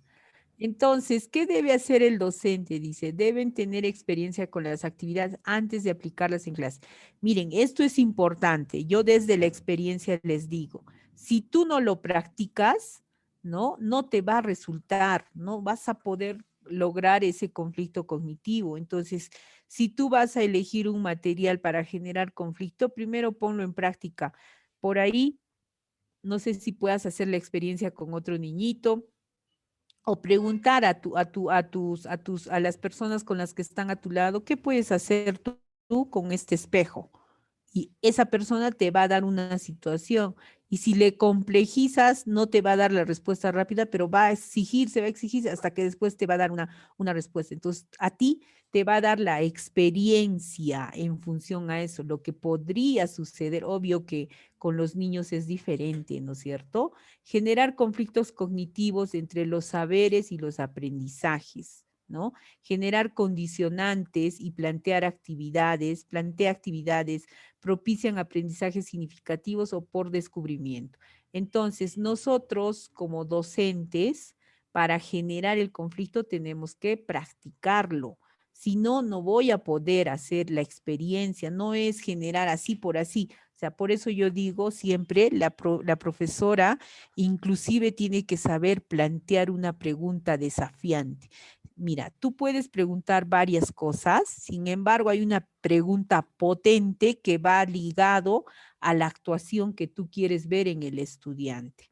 ¿Ya? Entonces, eso también ¿no es cierto? Es importante, por eso dice ahí, ¿no es cierto?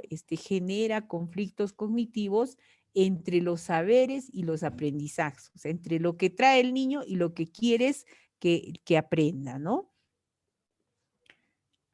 Ahora, ¿qué actividades facilitan su desarrollo? Mira, para generar conflictos cognitivos, aquí te voy a dar una relación de lo que tú puedes o qué materiales podrías utilizar o qué actividades podrías desarrollar.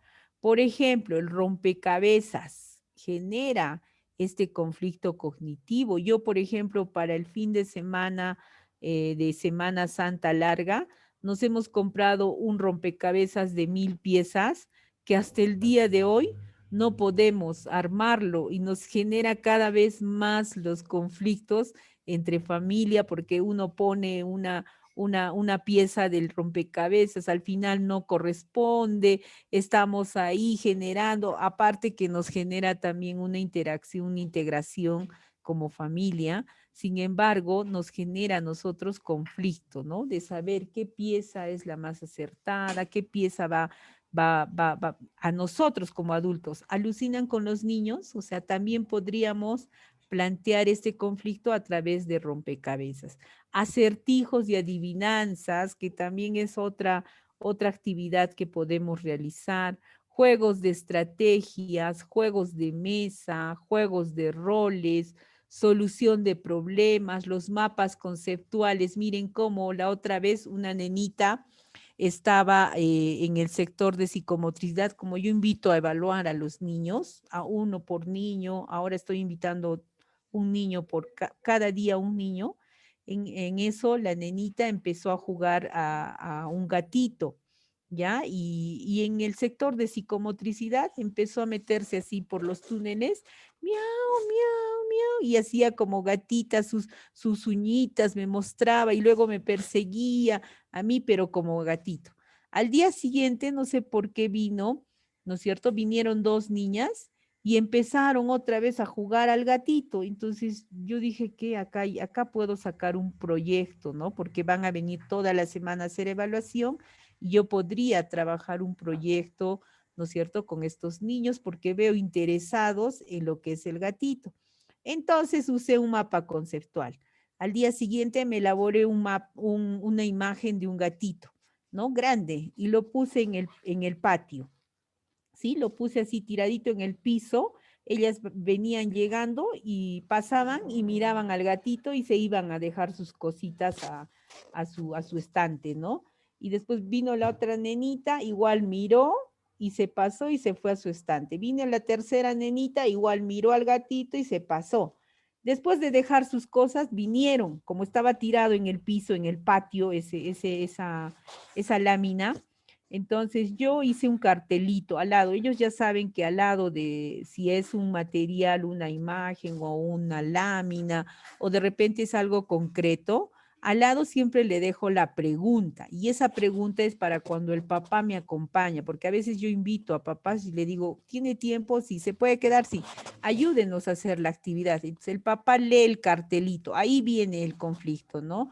¿Qué podemos, qué, no, le puse así, qué cosas podemos hacer, ¿no es cierto?, con el gatito. Ah, no, qué nos gustaría saber sobre el gatito? Le puse ahí, ¿ya?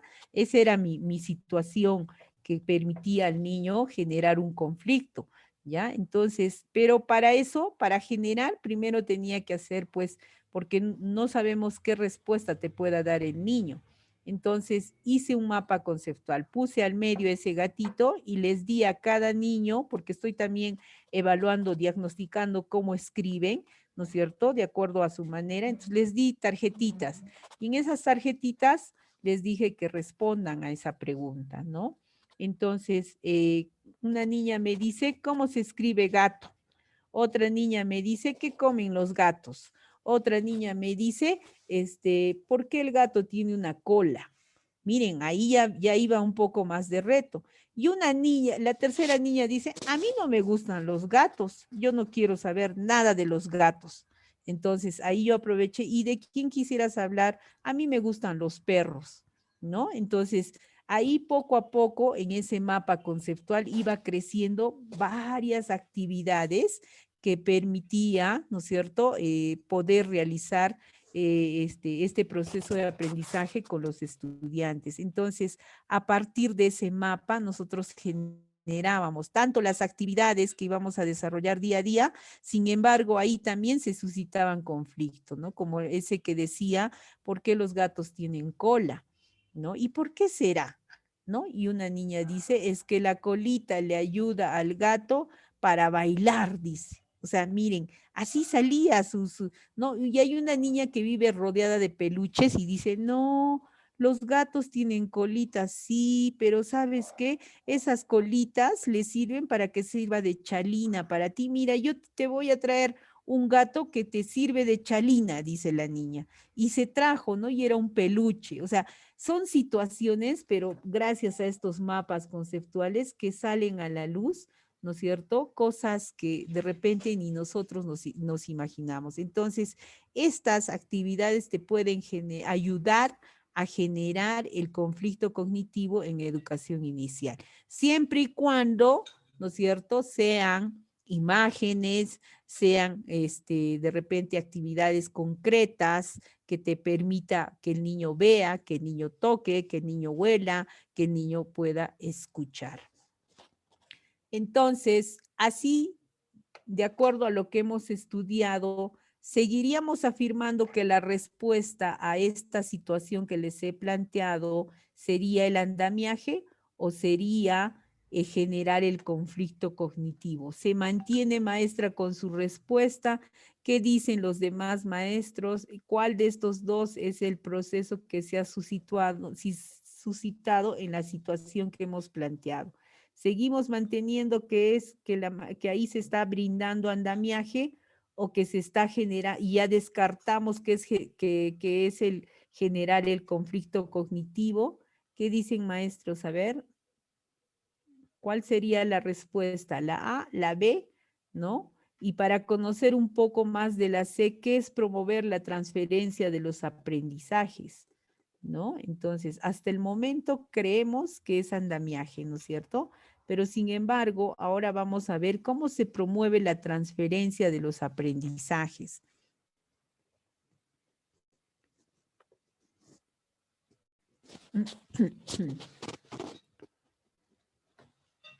Entonces, para un poco ver la transferencia cómo se promueve la transferencia de los aprendizajes, vamos a ir mirando un poco el papel de la transferencia en la educación, ¿ya?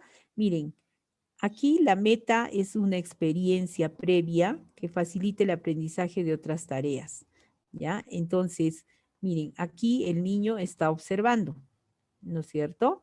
Está observando frente a la tarea que se le ha brindado, ¿no? Entonces, los conocimientos son aplicables a los problemas de la vida, ¿no? Entonces, aquí el estudiante, ¿no es cierto?, tiene una situación de vida cotidiana para poder resolver el problema que se está planteando a través de esta meta, que es una experiencia previa, ¿no? Entonces, ¿qué se suscita? Dice, ¿no? Si el estudiante, dice, asocia, ¿no es cierto?, situaciones significativas, ¿no es cierto? ¿No es cierto? Acá estás asociando situaciones significativas, va a ir desarrollando una memoria lógica, ¿no? Entonces, en función a estos procesos donde se da la meta, los conocimientos se va aplicando a través de la vida cotidiana, ¿no? Va asociando significatividad en todo lo que va realizando, ¿no es cierto? Se promueven respuestas transferibles, ¿ya? ¿Qué son esas respuestas transferibles? Ahí está, la meta de las transferencias en la educación. Dice, reemplazar el método, ¿no es cierto?, de enseñanza por control de respuestas, economizar tiempo y esfuerzo al maestro y al alumno y preparar para la vida social, ¿ya? Entonces, nosotros cuando hablamos de transferencia, tiene una relación, ¿no es cierto? ¿Cómo se promueve la transferencia? Es cuando los estudiantes tienen, ¿no es cierto?, previsto la realización de una experiencia, ¿no? Lo conocen, ¿no? después lo asocian significativa, hay una memoria y vamos a hacer de que esto se transfiera en otras situaciones, ¿no? Por eso había dentro de los procesos, no me acuerdo si eran procesos pedagógicos o procesos, no, didácticos no son, procesos pedagógicos o los momentos, no me acuerdo, donde el niño transfiere, ¿no es cierto? La última parte es el proceso de transferencia. Todo lo que has aprendido ahora lo vas a transferir en una situación, en una vivenciación que pueda dar la significatividad de que ese aprendizaje ha promovido respuestas. Entonces, para nosotros, ¿no es cierto? En esta pregunta, miren que esta pregunta era potente. Si tú no conoces esas teorías de transferencia de aprendizajes, de conflicto cognitivo y de andamiaje, de repente podías cometer el error de no poder resolver esta situación, ¿no? Entonces, esta situación hace 2 semanas, los niños del aula de 5 años han sembrado frijolitos, cada día se acercan a observar cómo crecen y hoy Carolina y Antonio están discutiendo, pues cada uno afirma que su frijolito creció más que el otro compañero. Al escucharlos, la docente se acerca y los niños se produce un diálogo. Pero en el proceso del diálogo, lo que hace la maestra es acompañar el proceso, ¿no es cierto? Interactuar como adulto que sabe con los niños que recién van a iniciar ese conocimiento. Y lo que hace es provocar el protagonismo de ese estudiante, ¿no? Y a la luz sale la respuesta. Eso se llama brindar andamiaje. Entonces, la respuesta a esta situación es ese proceso. ¿Alguna pregunta hasta aquí, queridos maestros? Creo que ahora solo hay, ¿cuántos maestros? ¿Hay alguna pregunta? Profe Mari, profe David, profe Rosario. Profesora, no le entendió mucho de transferencia de aprendizaje. Ya. A ver. La transferencia de aprendizaje, vamos a ir, sí, es un poco más...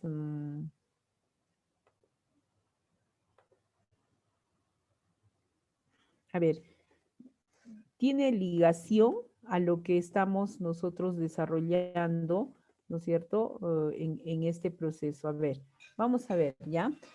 ¿Cuál es esa transferencia en la educación? Nosotros tenemos que promover, ¿no es cierto?, transferencia de los aprendizajes. Es decir, todo lo que yo he aprendido lo tengo que transferir de repente en mis acciones cotidianas. Por ejemplo, cuando tú haces una suma, una resta, ¿no es cierto? Eso has trabajado como conocimiento, como resolución de problemas en los estudiantes, ¿no es cierto? Y has visto, has dado tú tus procesos didácticos, tus estrategias, la metodología, has retado, ¿no? Has generado conflictos, ¿no? Inclusive has participado como con ese proceso de andamiaje para poder interactuar con los estudiantes, pues ahora hay la necesidad de transferir eso que ha aprendido el estudiante a otro escenario para comprobar si efectivamente se ha desarrollado el aprendizaje. Entonces, en este caso, cuando hemos provocado en los estudiantes, ¿no es cierto? Si este estudiante puede agregar o quitar, no sé, determinados, vamos a decir, objetos, ¿no? Entonces, eso se produce a través de la suma y resta. Entonces, para que yo vea si hay transferencia de esos aprendizajes, voy a permitirme, ¿no es cierto?, usar esa suma y resta en acciones de su vida cotidiana. Por ejemplo, cuando va a ir a comprar el pan, ¿usará la suma y resta?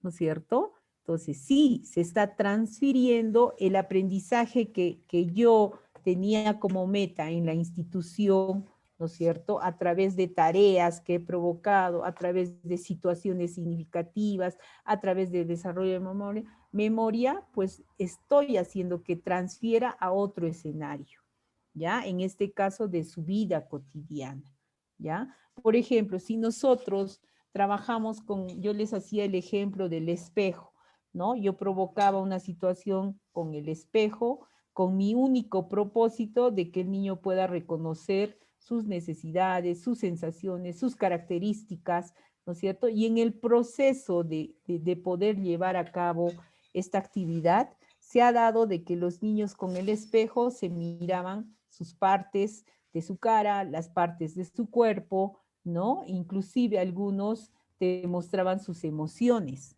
¿no es cierto? Entonces, ¿cómo eso yo transfiero, ¿no es cierto? Porque necesito yo esa transferencia, ese aprendizaje de ese proceso, de esa provocación que he hecho del espejo, cómo eso se transfiere a otro escenario para comprobar que efectivamente este niño, pues, me está dando a conocer el aprendizaje que yo he querido con el espejo, ¿no? En realidad, la idea del espejo ayuda un montón a poder observar al niño, ¿no es cierto?, en su autorretrato, en su autonomía, no, me podría dar.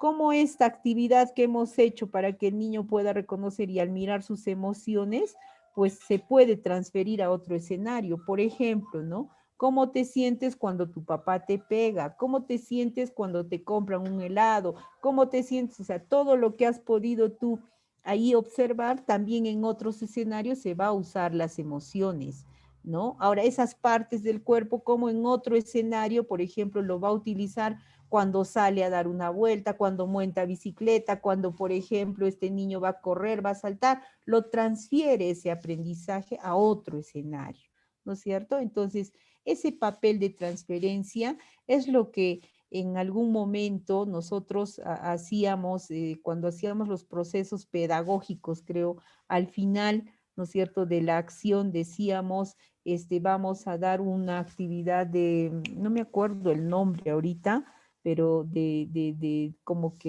que nosotros le provocábamos al estudiante para que eso que ha aprendido lo muestre en otro escenario, ¿no? Ese es un proceso de transferencia del Conflicto aprendizaje. cognitivo, No, profesor. no, el conflicto cognitivo es lo que hemos trabajado. No, no, no. Cuando nosotros, actividad de extensión, ahí Ah, está, actividad de extensión, ¿ya? Eso creo que era un proceso pedagógico, sí, un proceso pedagógico o un momento pedagógico, creo, no me acuerdo bien, pero utilizábamos al final una actividad de extensión.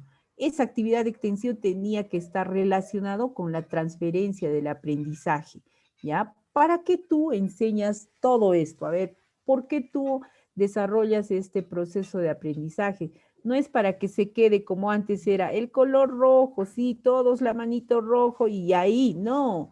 Nosotros queremos que el niño aprenda a describir características de los objetos. ¿Para qué? Porque en su vida cotidiana, cuando este niño va a agarrar este celular, ¿no es cierto?, tiene que saber describirlo. Si él ha desarrollado las características a partir del color, me dirá, pues, profe, este celular tiene el color verde, ¿no? Este niño, si mira más allá, dirá, tiene la forma tal. Si mira más allá, dirá, profe, así se usa, ¿no? Entonces transfiere sus conocimientos de las características que tú has trabajado, que aparentemente solo se resta en color, forma, tamaño. Este niño puede transferir ese escenario de ese conocimiento en otras acciones, en otras actividades.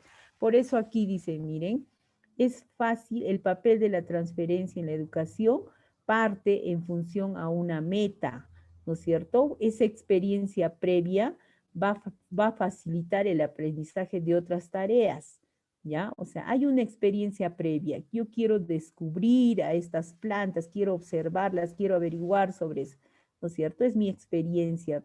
Entonces, para que se logre, voy a buscar, dice, ¿en qué conocimientos son aplicables esto que quiero averiguar? ¿No es cierto? Entonces, al final, este estudiante, ¿no es cierto?, basa su significatividad, o sea, va buscando de que todo lo que quiere aprender, lo que trajo como conocimiento previo, tiene un significado, ¿no es cierto? Entonces, ese significado pasa por un proceso de memoria lógica, ya llega al pensamiento. Cuando llegó al pensamiento, se puede promover respuestas, en el estudiante que se va a ir transfiriendo a otro escenario. Si aquí ha descubierto a través de su juego, a través de su exploración, quería observar qué hay en este espacio, qué hay en este contexto, miren, cuando transfiere, busca otras respuestas en otro escenario, en otro material, como podría darse, ¿no es cierto?, en los textos, y empieza a descubrir de repente cómo son las plantas, cómo. Eso es un proceso de transferencia, ¿ya? Entonces, cuando hay transferencia, se reemplaza ese método de enseñar, ¿no es cierto? Enseñar, porque nosotros lo que hacemos es querer controlar respuestas, ¿no? Entonces, no va a haber transferencia en el aprendizaje, ¿no? A veces por el tiempo, ¿no es cierto?, también al maestro, al estudiante le quitamos, no, el tiempo nos va a ganar, entonces tampoco le damos la prioridad de la transferencia del aprendizaje, ¿no? Y sobre todo, si nosotros, ¿no es cierto?, queremos lograr una transferencia, ¿no es cierto?, del aprendizaje, ¿no es cierto?, nos va a permitir a que el estudiante se prepare para una vida social. De eso se trata, maestra. No sé si le he dado respuesta. Sin embargo, en la siguiente actividad, en la siguiente actividad, vamos a tratar de poder poner algunos ejemplos más prácticos de lo que sería cómo se promueve la transferencia de estos aprendizajes. Sí, profesora, ya le entendía. Ya, maestra, Gracias, gracias. profesora. Algo más que quisieran saber, porque nos quedan minutitos, 8 minutos. Yo quería hablar de otro proceso como es la competencia de psicomotricidad, pero ya no nos va a quedar tiempo para empezar. De repente quieren hacer alguna pregunta, de repente tienen alguna duda de algunas preguntas que han tenido en algún momento de sus pruebas, ¿cómo le llaman? Los exámenes, estos exámenes que hacen antes de, de la evaluación, no sé, o de repente quieren hablar de algún tema que les quede duda, me pueden preguntar en estos minutitos que nos quedan.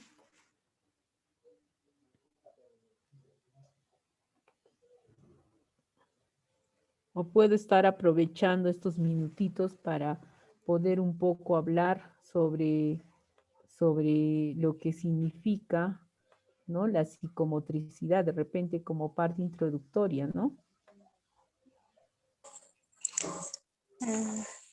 Sí.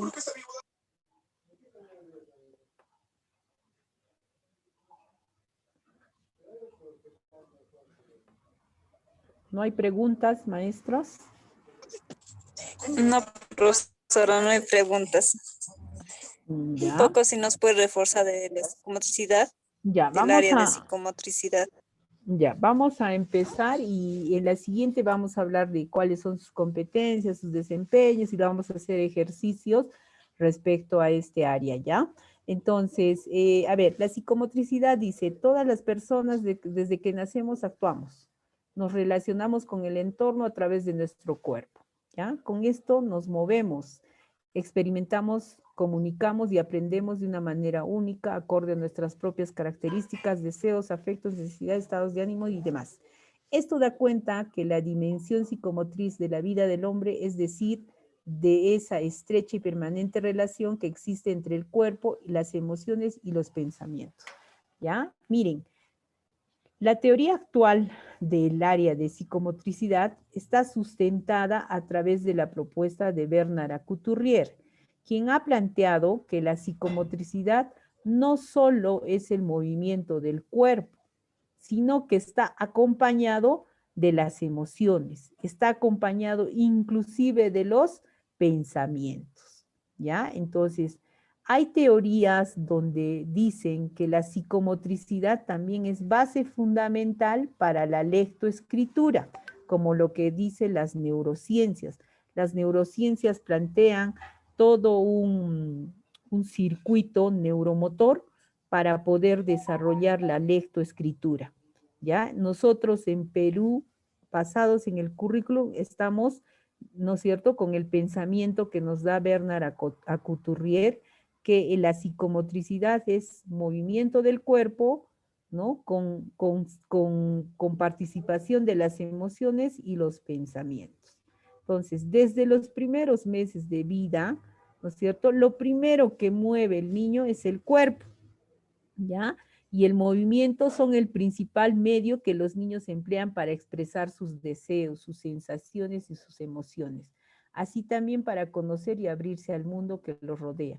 Mira, si el bebito nace, lo primero que hace es mover sus piernitas, mover sus bracitos. Pero si lo gualtan, ¿no es cierto?, los detenemos ahí sin poder mover, sin poder expresar lo que él desea, lo que él siente.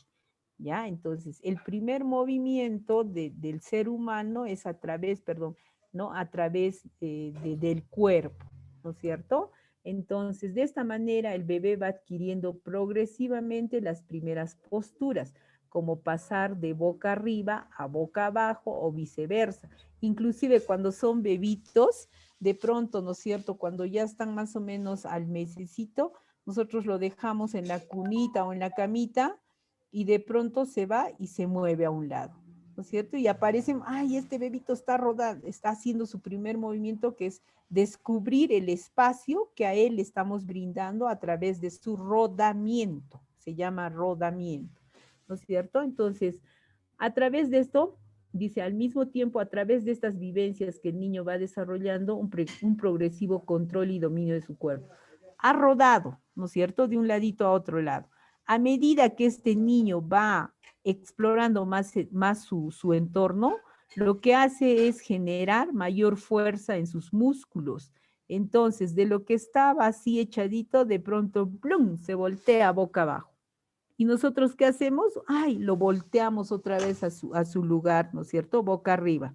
Otra vez el niñito, boom, boca abajo. No es que este niñito, ¿no? Ay, otra vez, o a veces lo hacemos de frente, le ponemos almohadas al costado para que no se voltee, ¿no? Yo he criado así a mi hijo, ¿no? Y en realidad estábamos haciendo algo malo para los chicos, ¿no? ¿Por qué? Porque no le estábamos permitiendo desarrollar su su movimiento propio, natural, innato, ¿no es cierto? Entonces, es a partir de las experiencias y el constante interacción con su medio que el niño va construyendo su esquema e imagen corporal. Es decir, va desarrollando una representación mental de su cuerpo y una imagen de sí mismo, ¿ya? Miren, así como decía, ya voltea el niño de lo que está de boquita para arriba, de boquita para abajo.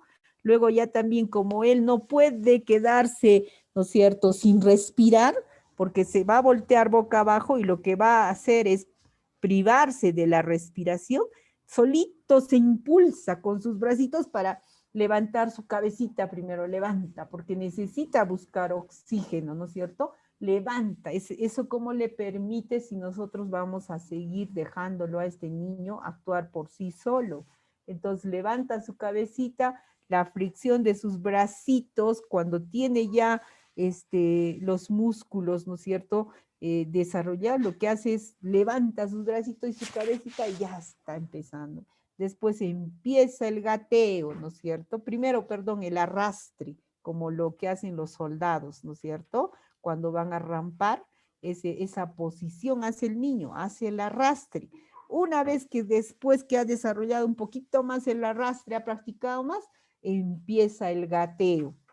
Y este niñito ya tiene control de su cuerpo, ya gatea de arriba para abajo, entonces ese proceso ya le está permitiendo descubrir más su entorno, ¿no es cierto? Coger los materiales, perseguir a los materiales, así va desarrollando la motricidad nuestro niño, ¿no es cierto? Pero no es solo motricidad, porque a la luz de esos movimientos está el pensamiento, está también sus emociones. Cuando lo logra el niño, cuando logra gatear, no es feliz, no han visto su carita de felicidad, por eso dice al lado de las emociones, ¿no? Y para poder realizar, ustedes han visto, si ustedes, por ejemplo, cuando yo trabajaba con lo que es el Optimis, nosotros teníamos una guía de circuitos, ¿ya? Entonces, en esa guía de circuitos necesitábamos poder ayudar a desarrollar el cerebro.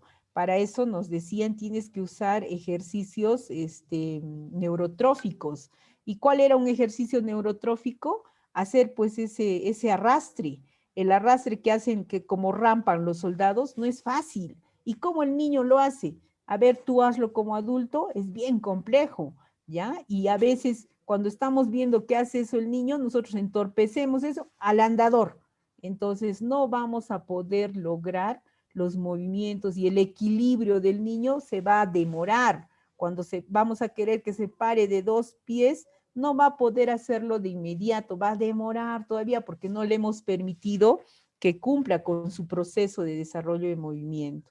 Entonces, igual, ¿no? Para hacer un gateo, ¿no es cierto? Tiene que ir patrón cruzado. O sea, el niño cuando gatea, no, pues, o sea, hace juego de sus hemisferios.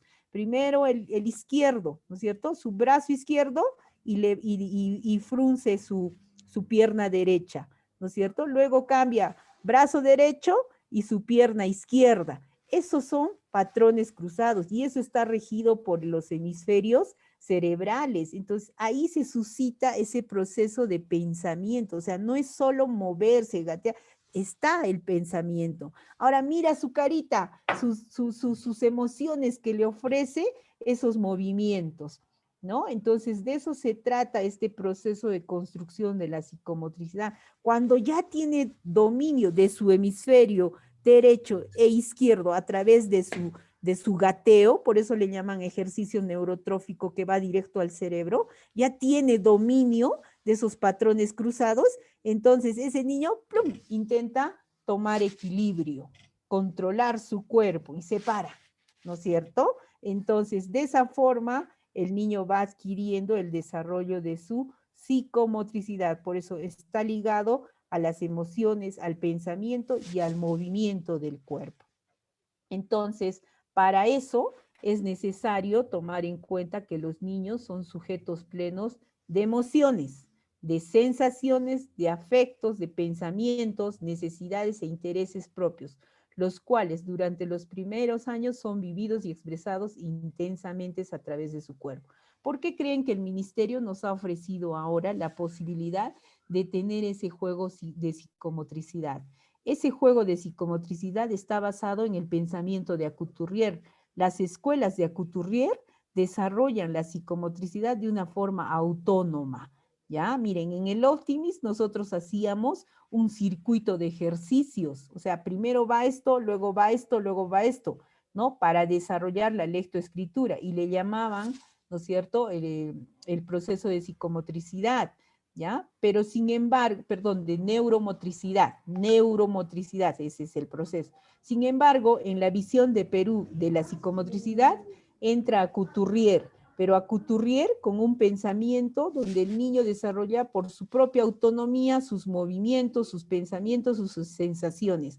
Por eso, ofrécele este kit de psicomotricidad, donde te dan ahí el túnel, pero no te dicen que el niño tenga que solo y todos al túnel, no, te dan ¿cómo le llaman? Las colchonetas, no para que todos colchonetas, todos rodamos, todos, no, pones la colchoneta, si el niño quiere jugar en la colchoneta, hará sus rodamientos, si el niño quiere ir al túnel, irá al túnel, si el niño quiere subirse sobre los cubos, se trepará sobre los cubos. Entonces, eso es el movimiento autónomo que provoca esos materiales que nos ha ofrecido el ministerio basados en la propuesta de Bernard Couturier, que tiene como principio básico que el niño desarrolle el movimiento al lado de